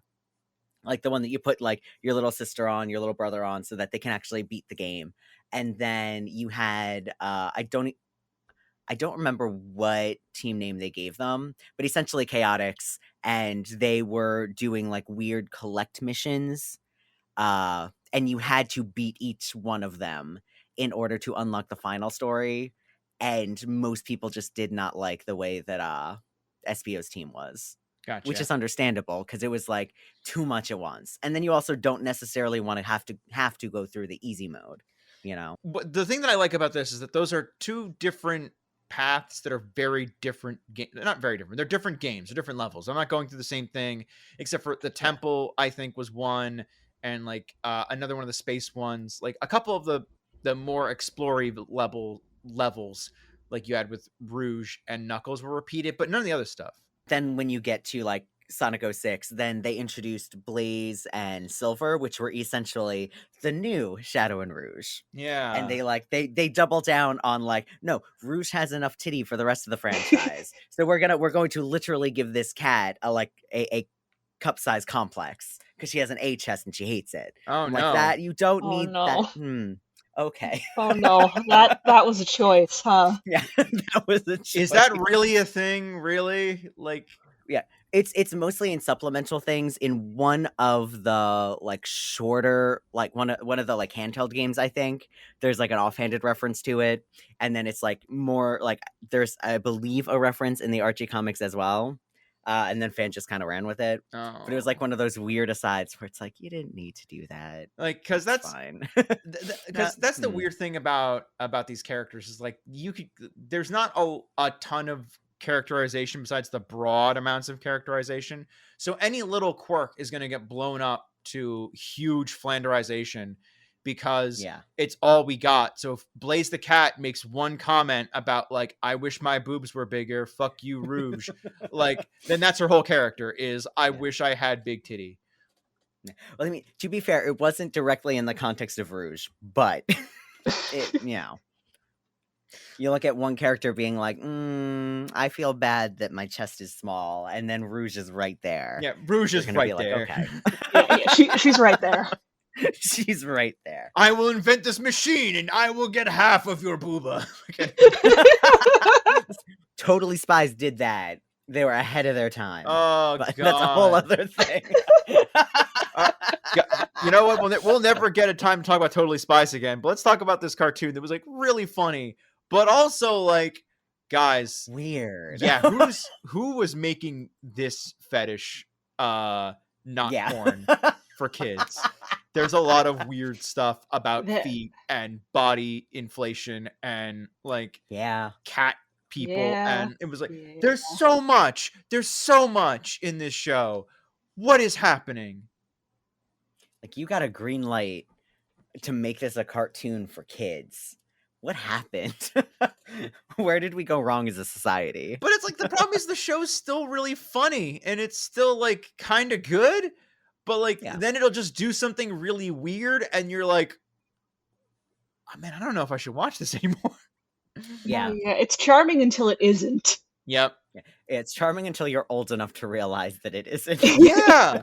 Because when you're a kid, like, nothing matters. It's like, ha ha, you know, their bodies are big, whatever, huh? It's funny. Oh, look, feet are funny.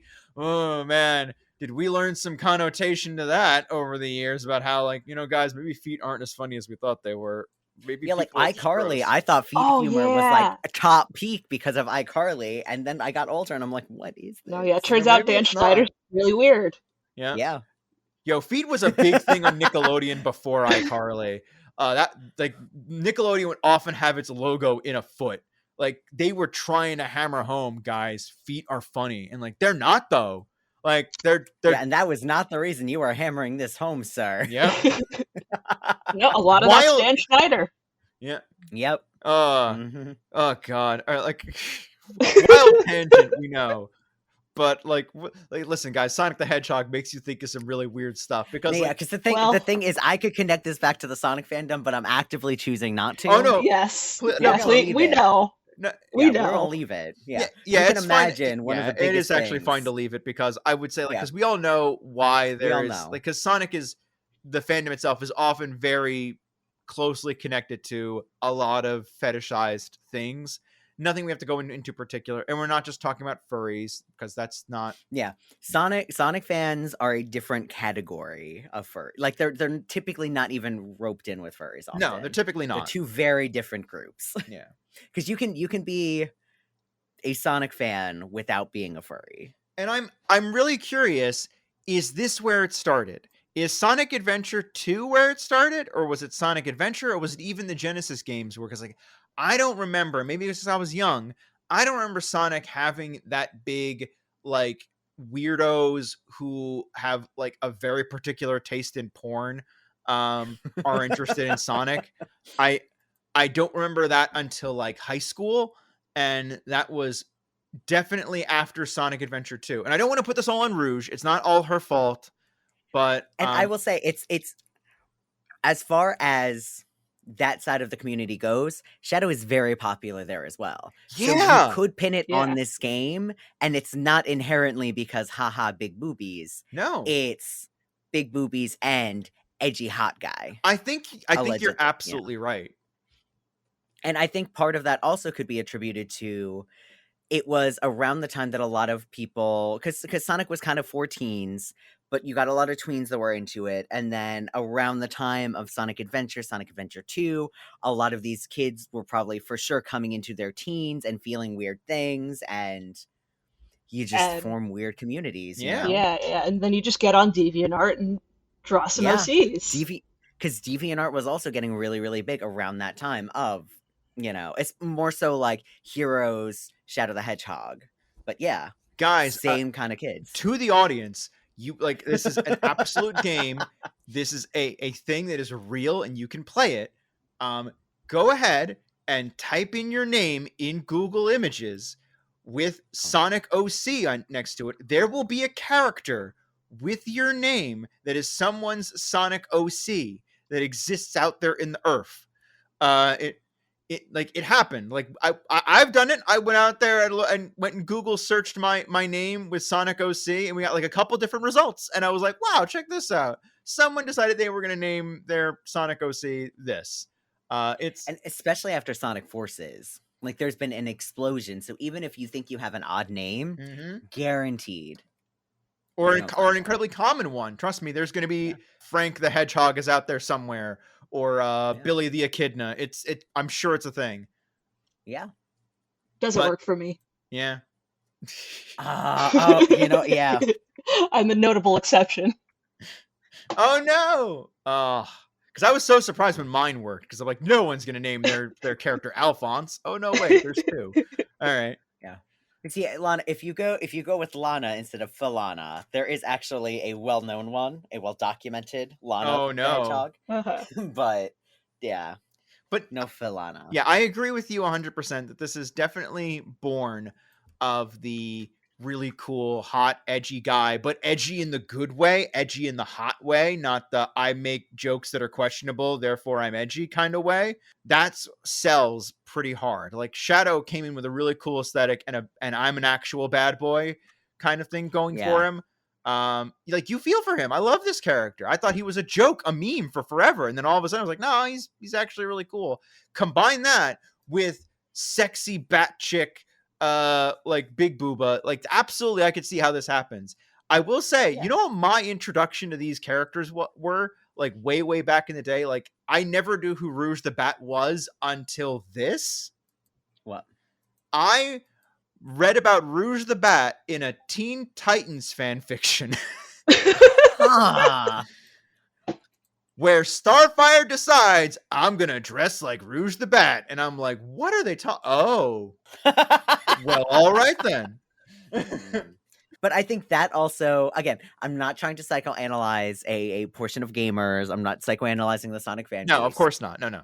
But I do feel like that kind of checks out to my theory of this was a time period when a lot of these kids were becoming teens and they were going through things and they were feeling things, and I think that's a solid proof of like kind of that crossover of kids just trying to figure themselves out. We all had that. As you do. Yeah, we all had that time when growing up where there were those transitional crushes for characters in fiction that helped us graduate into more adult feelings. I don't remember any of them really well off the top of my head. I'm trying to think of them. I'm sure I had them, but they're not coming to my brain right now. I can think of one. All right. So one that absolutely helped me with that transition to my feeling discover I like men. I have feelings for men.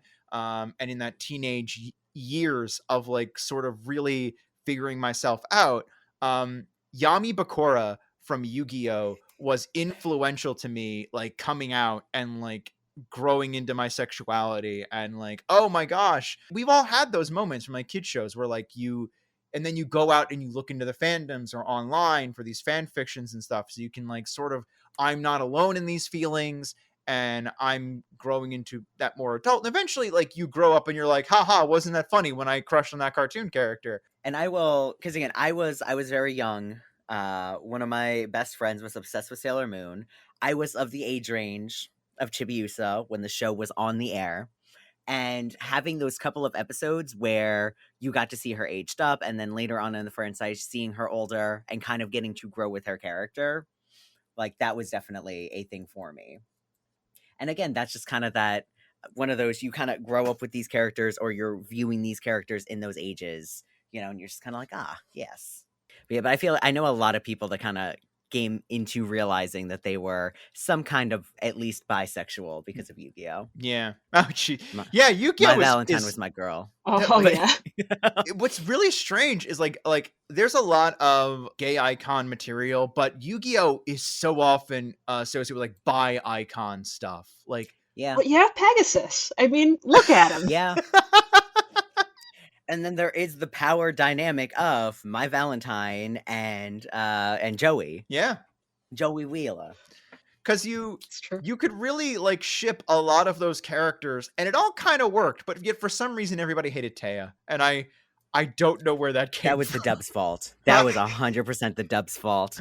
The moment I read the manga and then I watched just some of the episodes, like with the original translations, I was like, she's such a good character. What happened? 4Kids happened. Now, yeah, Yeah, 4Kids 'cause- did a lot of things that like.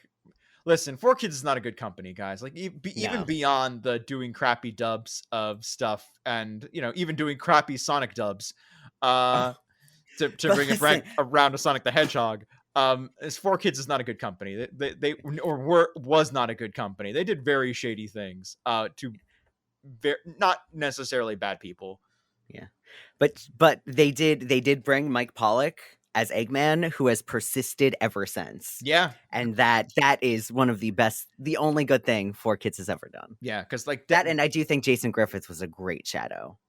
But I'm okay. We had to lose him when 4Kids stopped being the voice actors they went with. Yeah. But good on them. Like that Robotnik is still classic. I think it kills it. The voice acting in this game, to bring it back to the game, unless Falana, did you have a section of puberty you wanted to share? Did you want to bring up my anime bisexual crushes? Who was your coming into yourself as a young teen, young adult? So Kagome from Inuyasha. Ah, good choice. Kagome Sango and was my Senpa's waifu from Sesshomaru.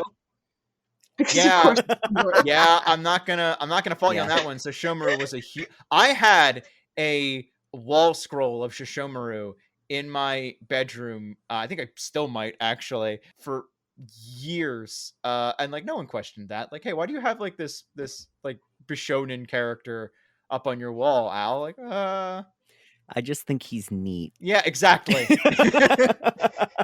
Honestly, like half of the female characters from Inuyasha. That's another one where, and part of the reason I gravitated towards her was I was like 12, or no, I was like 11 when I was watching Inuyasha, and I loved Ayame. I was just like, yes, give me more of this girl. Why is Koga running away from her? She's so cool. Right? Yeah. Right? She's so cool. Oh my god, I thought I was the only one that was like, yo, that girl's love cool. her. Like she's great. Like she's in like what, one episode in the entire series, but she's awesome. Yeah. And a lot of that is she was created for the anime, but still she was great. She was a great addition. Yep. Love that kid. Should have had more. I'm sad we didn't. And like that I will 100% agree with. I think that she was a cool character with a great addition. Definitely gave Koga a run for his money. Guys, this is an Inuyasha podcast now. I don't Yeah. Listen, yeah, I'm not gonna talk more about Inuyasha because honestly, if we want to talk Inuyasha, I am very happy to bring that RPG in sometime. Wait, whenever we decide to do long form I actually games. have There's an both Inuyasha of the RPG. Inuyasha fighting Yes. games. Because I'm good with either one of the Inuyasha fighting games or the RPG. Because there is a Sesshomaru ending. Y'all can romance your man, and I can romance Sango, so we're all good. All right. Man, like, all right. Eventually, guys, we might play Inuyasha and the Cursed Mask. That was the name of the RPG, right? Yeah. Yep. All maybe right, one well, day. we'll line it up. Preview for upcoming episode. Maybe one day we'll get around to playing some. Maybe one day, when we want to do like a proper like long pace RPG because it's long. Oh, geez, yeah, and but it'll give us an excuse to talk about Inuyasha, I guess. Yeah, a lot of Inuyasha.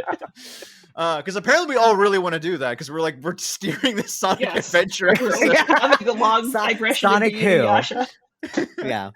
Sonic who? It's Inuyasha time. If we want to talk about furries, Inuyasha. Yeah, God. But what did get us out on this tangent was actually talking about the voice acting for this and some of the cutscenes, which they're perfectly memeable. They are. They are. And one thing that I do want to clarify for you guys, how characters overlap in cutscenes, that is how they originally were as well. That's not like some glitch with the port. Okay. That's how they were on my copy, and I forgot how ridiculous it was. They keep talking over each other. I'm like, why? Did you guys notice that a bunch of the sound effects are just the Japanese ones? Like, yes, especially in the Rouge and Knuckles ones. Mm-hmm. And then Yeah. Eggman, like when he's in Chow World, he'll just go yosh yosh when he's Yeah, like yosh, petting the yosh. chows. Yosh Yeah. yosh. I guess Yeah. they just forgot. I don't know, because like They just missed them. yeah, Rouge will like be having all normal sound effects to like what I'm used to at this point. Then Rouge will pick something up and it'd be like a completely different voice actor. I'm like, what happened? And then Knuckles that- will go ora ora ora like it's in JoJo's Yeah. or something. Yes. Yeah. See, and I want to do some digging into it because I wonder what happened with the American development, because there are even a couple of lines, because Shadow and Sonic have different voice actors in this, but a few of Shadow's lines were done by Sonic's voice actor, American voice actor. So I'm like, what was happening? What happened here? I'm fascinated. This was definitely during the era where we had not perfected the dubbing process. We'd gotten a lot better, but if we were great at dubbing stuff that had been out for a year or and change, not stuff that we wanted to simultaneously release, or stuff like video games like this one had just not quite gotten perfected. Because if like, listen, there to veer this podcast into a completely new direction once again, you want to hear about nightmare dubbing that happened right around this time. Like, there's a lot of the like Transformers animated stuff that had to come out at the same time in both countries, and voice actors were working with very minimal scripts and looking at the show and being like, all right, what do you think is happening here? Like, act it out, match the lip flaps and go. Oh wow. Wait, which series would that be? Was that Beast Wars or time? No. It was right around like a little after this. Like, we're talking like 2001, 2002. Yeah, it'd be right around that era to have you have Transformers Armada and Robots in Disguise were the two series that came out in the real early 2000s and were just hitting these walls of just make it up and hope it works. And I would love to learn what was going on with so many of these dubbing companies, because it's not exclusive to them. These like very minor hiccups that keep happening, because as there's, again, it's memeable. These are funny deliveries of funny lines. Yeah. Like Rouge's very first line always gets me. You know, like it's just the way she says it, the way they all go about it, like the delivery of them. I mean, all of them seem like they're trying their best, but like Knuckles' voice actor, he is there. He means it. He is giving an exceptional job. And everyone else is just kind of like, Eggman, half of his lines, you don't even hear them. Like, he didn't even want to talk into the microphone. Rouge is speaking a mile away outside of the recording booth. Like, someone's like sticking a boom mic out to her car, just like, can you speak into this? Like, oh gosh, can we talk about the fact that some cutscenes were mo-capped? They were? Oh my god. Yes. Like the one where Amy, before there was Lord of the Rings, there was Sonic Adventure 2. No, the one where Amy goes to rescue Sonic, that's all just people in suits. And you can tell because they just look like, you know, mascot costumes when they're moving around. Yep. Yeah. I didn't know that, but that makes so much sense for some of the clunkiness. Yeah. Suddenly, like, Rouge's weird arm motions make a lot more sense. Like, yeah, Robotnik makes it the best out of all of this, and that suddenly makes sense a lot more too, because like it's a human who's making human motions. Apparently, not all of them for some reason, just some of them. Just some of them. That's so crazy. As a treat. Yeah. But I agree with you 100%. I was going to say, Knuckles, man, he showed up and thought he was in a different game and just was like, nah, man, this is serious. I gotta play this like my, like the Academy Award is out there and I can get it. You know, he's Leonardo DiCaprio fighting the bear. He thinks he can do it. And he sounds the most natural. Yep. And yet he didn't know what game he was in. No, he didn't. This man thought he could carry this whole thing on his shoulders. I'm like, buddy, no. By God, he tried. Yep. But I say Tails is fine, but Tails also suffers a little bit from like little kid syndrome, and also he also kind of sounds like he wasn't in the recording booth when they taped him. Sonic and Shadow Yeah. are fine. They're Yeah. yeah, they're doing the jobs they were hired to do. Sonic is fun, thank God. God forbid he showed up and was like, "Whoa!" Like he's better. Yo, bro. Yeah, would not have been great. But damn. But Like, one thing I will say about the voice acting is I played it intentionally in English this time around. mhm. I usually play this game with the Japanese voicing is on because I love the guy that voices Sonic because he really captures that kind of what we were saying about the way the game feels, where it feels like an homage to what, Japanese people that really love the concept of America think America is. Yep. And he's been voicing Sonic. I believe he's still to this day voices Sonic, and he has voiced Sonic his entire career. The entire time Sonic's had a voice, this guy has voiced him. And there's just that kind of like delightful legacy that comes with it. Yeah. I So agree. it's kind of it's interesting going then from that, where the voice acting is a lot more, anime but in a fun way, Mhm. to please get in the mic booth, please. Oh my god, please, just this is a microphone, it's not gonna hurt you. Oh my god. Like, and Robotnik is like has no range. He is menacing, No. cackling bad guy every single line he delivers, and I kind of love it, but at the same time, I'm like, he walks into every situation, whether he's being talked down to or he's trying to kowtow to the heroes for help or anything, and he's like, now we must work together because I have messed up this plan and everyone's going to die. It's like, bro, calm down. What is happening? Is that a good thing or a bad thing? No, like, that's a good you are thing. really not, It's the exactly. best thing. Do you want this to happen? Because you sound like you're excited about it, but like your dialogue doesn't match.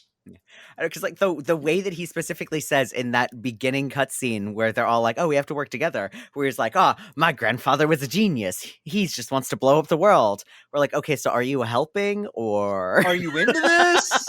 Was that your fetish? I don't like. yeah, like, do you want him to destroy everything or?" Oh man. Yeah.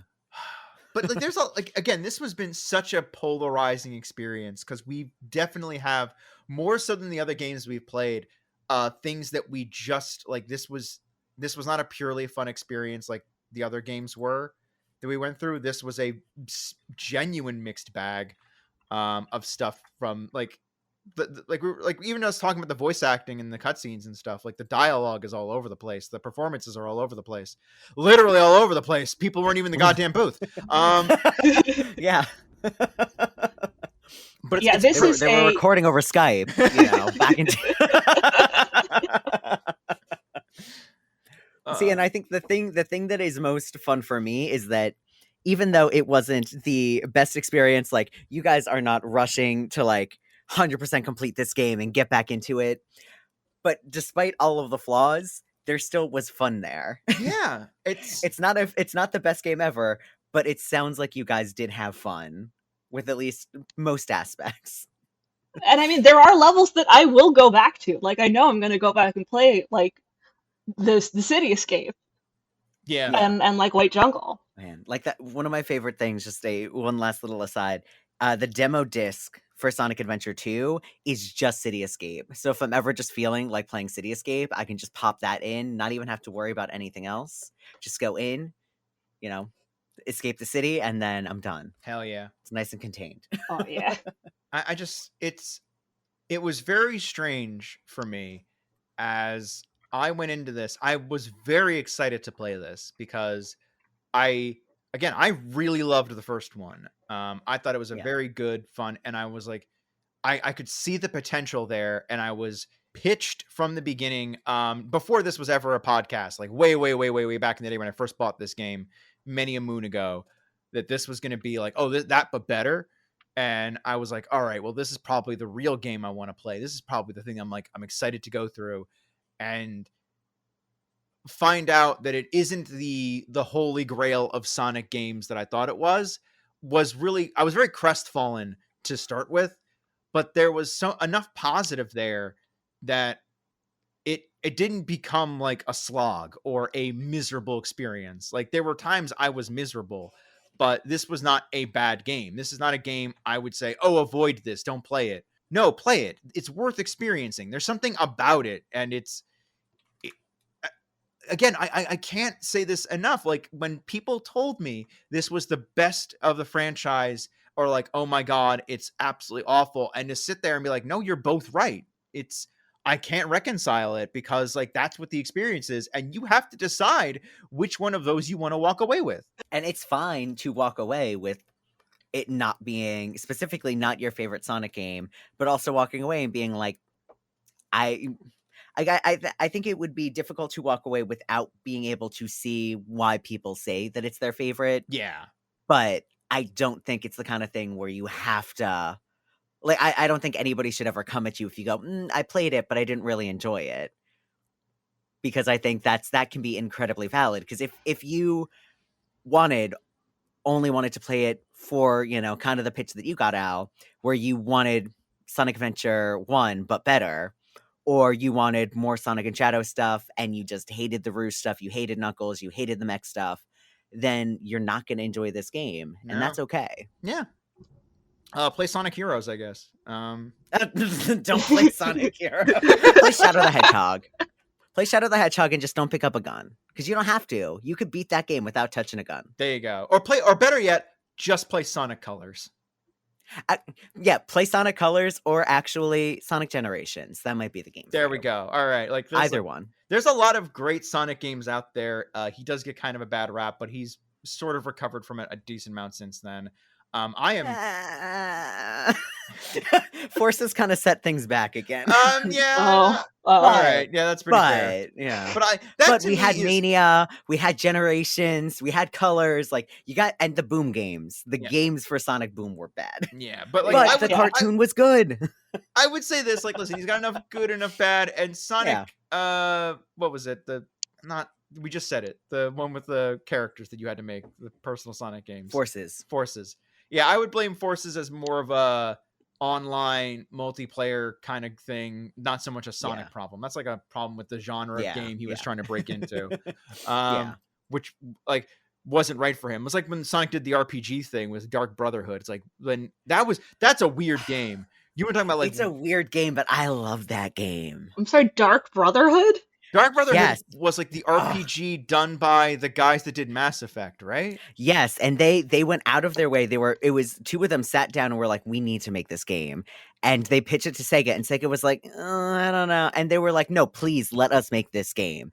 And Sega eventually caved. And that's how the whole Archie bullshit came down, because they ended up using storylines kind of based around some of the Echidna stuff from the Archie comics, which Ken Penders wrote, and then that's where the Ken Penders thing comes in. Dark Brotherhood is the game that's the reason Archie lost the Sonic license. Okay, and so when Dark Brotherhood is the name of the Assassin's Guild in Elder Scrolls.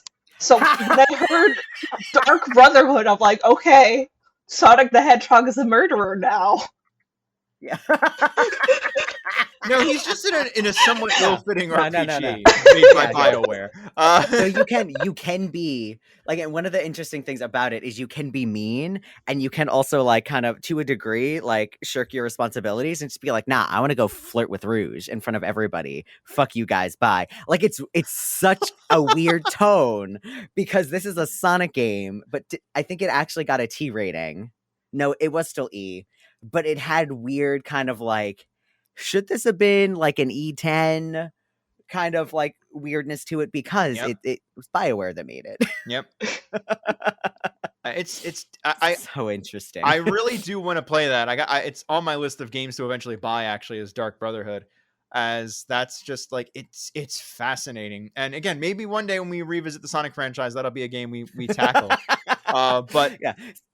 See, I think Sonic games that are worth considering for the future, Dark Brotherhood, just because it's so weird.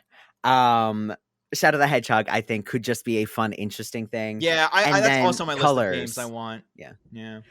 if they fix this port of colors, because apparently it didn't port super well, Oh no. they have to do a bunch of bug fixes. Hmm. But since there's now a very accessible version of the Wii version of colors, that's usually one that people call their favorite as well. Yeah, it's a fun game. Yeah. I definitely recommend Sonic Colors. Yeah.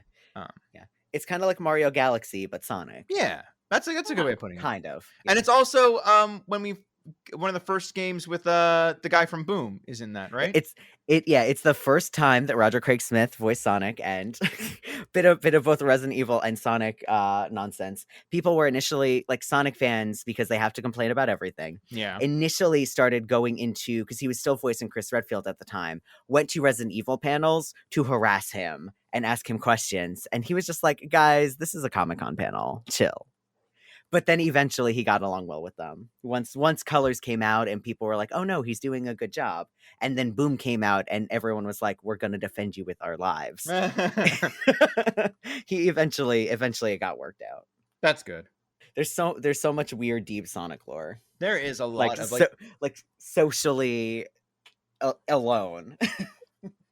It's a cultural phenomenon. It is. I'll tell you what. Yeah. Sonic came out to compete with Mario, and in a very strange way, Sonic has permeated popular culture in ways Mario never could. Yeah. Yeah. Yeah. In the porn parts. Not even, again, just to bring up one other big semi-relevant name right now, but like Mario doesn't have a Chris Chan, you know? Oh, Mario true. doesn't have that. Mario doesn't have Tails gets trolled.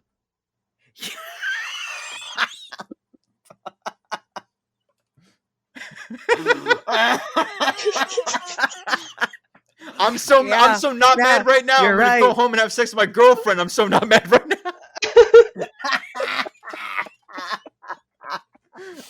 Oh my god, Milano, there are so many memes we have to show you.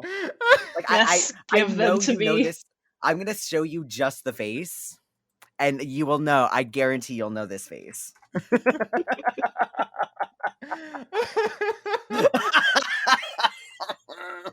Yes.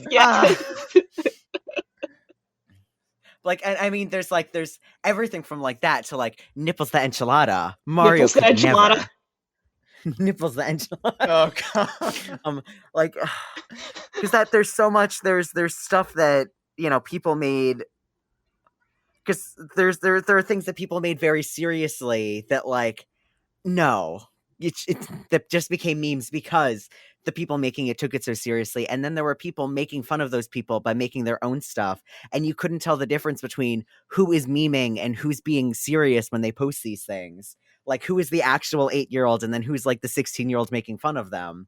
Like, there's just so much great, weird content there. The Tails Gets Trolled series in and of itself is a minutia of that. Or like, it's just... like, you have no idea when is the author making a joke, or when is it like, is this like serious? Is this a plot thing? Are we doing plot things now? I don't understand. Yeah. Oh my god. I think Mario has just started to permeate that as we've gotten Bowsette.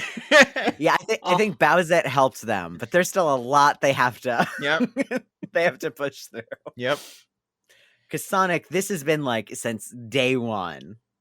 This has been like since DeviantArt took off. Sonic's had this. Yeah, people weren't drawing really fun pictures of Bowser or Peach. They went straight for like, let's draw my Sonic OC, and like we got to put Starfire in a Rouge the Bat outfit. Yeah. I'll tell you what, I spent many hours on DeviantArt playing with like a Flash-based Sonic OC maker. I mean, listen, but that's how far it goes. Yeah. The rabbit hole goes deep. Like, this was the perfect game to actually talk about the Sonic fandom with. It really, because it started it in that direction. It's a fascinating piece of media because it's where a lot of memes are born from today.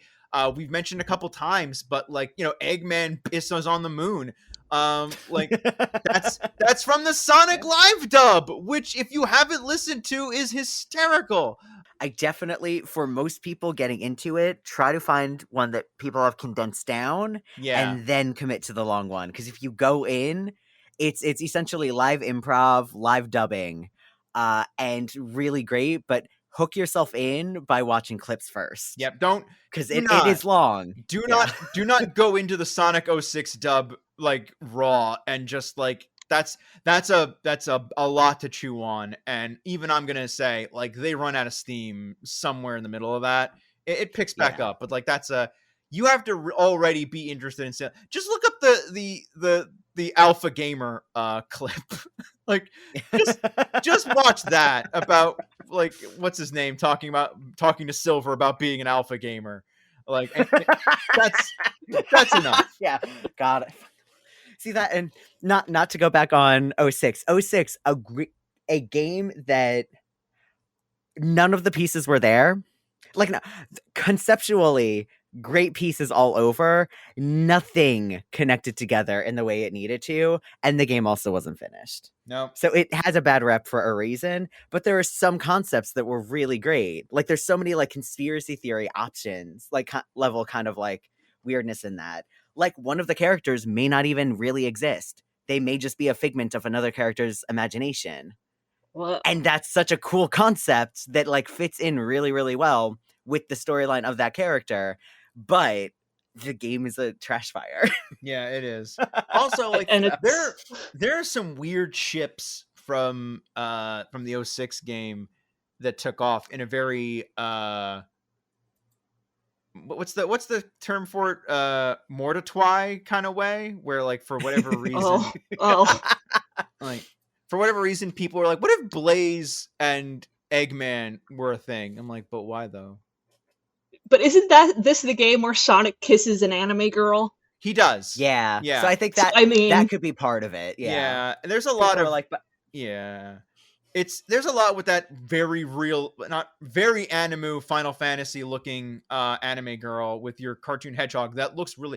I want to say a more realistic looking character, but like she doesn't really. She looks like she's from a Final Fantasy game. But Yeah. that clashes so badly, and like when you have dialogue, like I guess it's really hard being a princess. It's like what. Fuck you, Sonic! Get out of here! Like, because this was still the 4Kids voice actors. Yeah. So it's like it's 4Kid voice actors, even though it's not like a 4Kids dub. and that girl in this is weird acting like Yakuza engine. Yep. And that girl's acting her heart out, man. She's like, she thinks Yeah. she's in a different game. She's Franklin Gina in thinks the she's in Masters Final of the Universe Fantasy. movie. Just like they're gonna fix this in post. See, and one thing I will say, it's not the first time that Sonic has kissed a humanoid before, but like the last time he was locking lips with a humanoid, it was a cat girl, and I feel like that's a little more reasonable. Yeah, a little bit. But When it's a Final Fantasy character, it's a little jarring. It's a little like yeah. And she gets way too handsy with him. It's like Yeah. like really Like she is 16 and ready to figure herself out, and I don't. and girl. she's gonna do it with a cartoon hedgehog. Yeah. Like what's happening? Girl, calm down. Like Yeah. Listen, I get it. Like we literally just went on a long tangent about like, hey, we're doing our figuring ourselves out phases. Like, don't do it with like an actual hedgehog though. Yeah, like that's the thing. Like coming into yourself. Okay, that's art. That's your imagination. This is this girl's real life. You know, this is this video game girl's real life. she within universe did that, and people were just like, "No, that's fine." No, it's not, man. Come on, it's not fine. No. Like I don't know, man, but whatever. Like, and going away from 06, like, there's a lot of interesting ideas, and like, this is another. I didn't realize how big of a cultural impact this game probably had in retrospect. Like, this probably birthed a lot of shipping culture with like. Not that shipping culture didn't exist before that. Obviously, there was Star Trek, and people were like Kirk and Spock, and that was there decades before this came out by a wide margin. But this is one of those watershed pieces of media, like I would say Supernatural or any other of these like works of fiction that really that were really pieces that survived by their fandom more than the work itself, if that makes any sense. No, yeah, I absolutely agree. And I feel like, and again, like you said, Sonic is one of those things where, yes, the games exist, the cartoons exist, but it's the fandom that is Sonic. Yeah. I'm going to send you guys oh god, what was his name? There is a really, really great kind of nutshell discussion that this guy did about the Sonic fandom, and Super Eye Patch Wolf. That's it. Yep. Oh, I loved I that was. video. Oh, you did watch it? Yeah, Yeah. and I think that really kind of nails what Sonic, what the I Sonic agree. fandom I agree. I've does. also seen this video. Yeah. It's a very good video. Like, yeah, guys, if you want like some analysis, like some more in-depth analysis about the Sonic fandom as a whole, as opposed to us just sort of like bouncing off from the video game and our experiences with it and our experiences with the Sonic fandom, it's really, really great. But like we could probably sit here and talk about this game and its influence on culture and like both in memes and in fan artwork and like furries or like really video games in general as well. Like it's not until we sat here and we talked about that I realized, whoa, hold on, this is a cultural milestone in its own way. Yeah. And this is, I do want to make this very clear, because I would assume it is clear at this point. I do consider myself a Sonic fan. I have been a Sonic fan for a very, very long time. I have gone through, the periods of being a cringe Sonic fan. I did big, big shippings for, characters specifically from the Archie comics. Like, I went through it. And I say all of this stuff with love and with just kind of like this interesting look back on what a massive cultural thing being a Sonic fan was. Yep. And understanding like there's a reason why it has such a weird reputation from the outside if you didn't experience it from the inside. And even experiencing it from the inside, like it's weird. Yeah. There's a lot of weird shit that happens. Listen, I'm right there with you in a weird way, coming from the Transformers fandom, where like we also like our best media is in comic books, and not from the big two, because of it, if you didn't get it from Archie or Zoom or IDW, it's like that's kind of the third party stuff as opposed to either DC or Marvel. So, and we are filled with this really awkward, like kind of weird fan fiction-y fan art stuff where like you get the same sort of cringe like robots fucking that people kind of like, isn't that what you guys talk about? Like, no, we're not all robo dicks and stuff. Like sometimes we just want to have them fight. I don't know what the like. Sometimes it's just cool to watch a couple of hedgehogs fight each other and go fast. Yeah. Yep. Sometimes you just want to watch a robot do cool robot things. Yep. And maybe save the world. It's not. It's not all about the like what how weird do their penises look. Yeah, it's not about the M-Preg that's canon and Sonic disappearing in space for like a year and then coming back still being 16. Yep. Like it's not about that stuff all the time. It's not about the Sonichus and the oh no. I thought we could your actions will have consequences without saying the word Sonichu. That's it. Listen, it is unfortunately forever ingrained, Yep. in this fandom for worse. That is the worst side. That's like on a scale of Sonic like fandom nonsense. That's like the bare end of bad. Tails gets trolled, however, that is high class. That's closer to the top. Yeah, that's tier. high class. That's like up there with Sonic Colors itself. Yep, absolutely. If you want to see high class Sonic memes, Tails gets trolled is like it is absolutely chef's kiss. Just like, yes, this is comedy, cringe comedy that's aware of itself and not just like trying to do this weird stuff that like this is funny, right? Like, no, it's not. Like, no. So I found a 1.5 hour university style lecture on Tails Got Trolled. I mean, so I'm gonna watch it and let y'all know. No, you can if do it that. Really nails I buy it. Yeah, completely. Yeah. But yeah, I think all right, since we've once again moved very far away from the video game. but I guess to kind of bring it all back around, I do think this is the game that kind of shifted a lot of those things for the Sonic fandom. Yeah. and that because it was just this game happened at the right time and caused the right amount of like turmoil in the fandom that people wanted to create their own things and kind of like lash out at Sega and do their own whatever with these characters. So that tangent, bringing it back, I think did kind of prove our point. Yeah, I think absolutely. This is I said it before, like about it being a watershed game in a lot of respects, but like I think this is, maybe it's not a must love, but it's a must play. I think it's worth seeing where everything came from. I think it's worth experiencing for yourself, for so many reasons. Yeah. And hopefully we've made that clear. If nothing else, there are plenty of memes. Yep. You know, You'll at least know what they're about. Yes, I agree. Although I will say, you could not pay me real money to replay Final Rush or Final Chase. Yeah, yep, absolutely. Fine. No, That's what I'll end on. Yeah. To bring it back to that, now I'll never re-experience those again.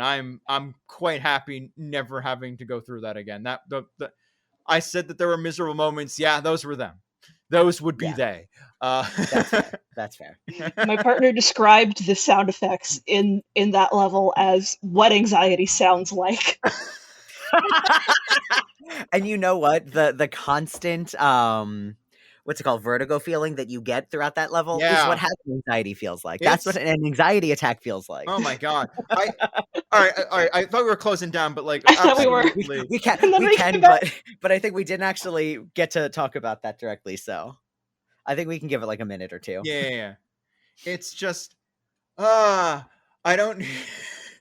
I cannot get over how like that's such a high difficulty spike right at the end of the game. Like I can understand why people have that strong reaction to it, because like it is absolutely, it really is a bad taste in your mouth, and I can't get over that. It's like, oh my god, I'm right at the end and you do this. Yeah. Oh. Yeah. Oh my god. But yeah, all right, let's just like the game itself, we leave you with that taste in your mouth about how we feel about the final levels. How I feel. Yeah. Hopefully BioLizard was cool, but you know. Yeah, BioLizard was great. I loved him in the second to final battle with Shadow. Yeah. The combined he makes cheetah noises. Yeah. The combined fight I'm a little less on, but I liked the BioLizard fight. But yeah. Absolutely, guys. Like I hope we've explained to you the sordid history of Sonic the Hedgehog we had in our lives, as well as with this game. The myriad of feelings that we have trying to deal with our feelings on Sonic the Hedgehog. They're complex, and that's okay. It's layered. The game has layers. We have layers. Like an onion. Yep. We'll see you all again at that far off future year of 2001 and see what games it has to hold for us. Until then, good night, everybody. Good night. Good night, everybody. This has been a non-productive media presentation. Executive producer Frank Hablawi. This program and many others like it on the Non-Productive Network is distributed under a Creative Commons Attribution Non-Commercial No Derivatives license. Please share it, but ask before trying to change it or sell it. For more information, visit Non-Productive.com.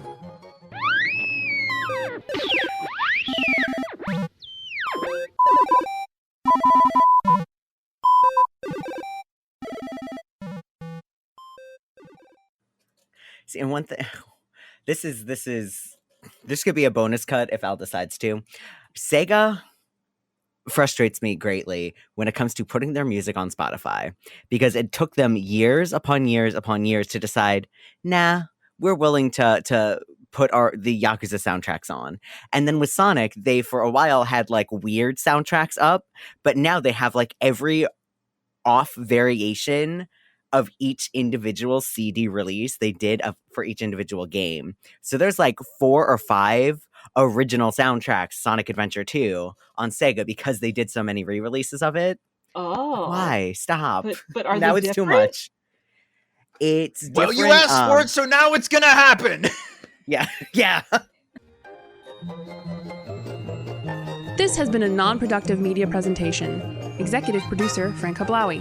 This program and many others like it on the Non-Productive Network is distributed under a Creative Commons Attribution Non-Commercial No Derivatives license. Please share it, but ask before trying to change it or sell it. For more information, visit Non-Productive.com.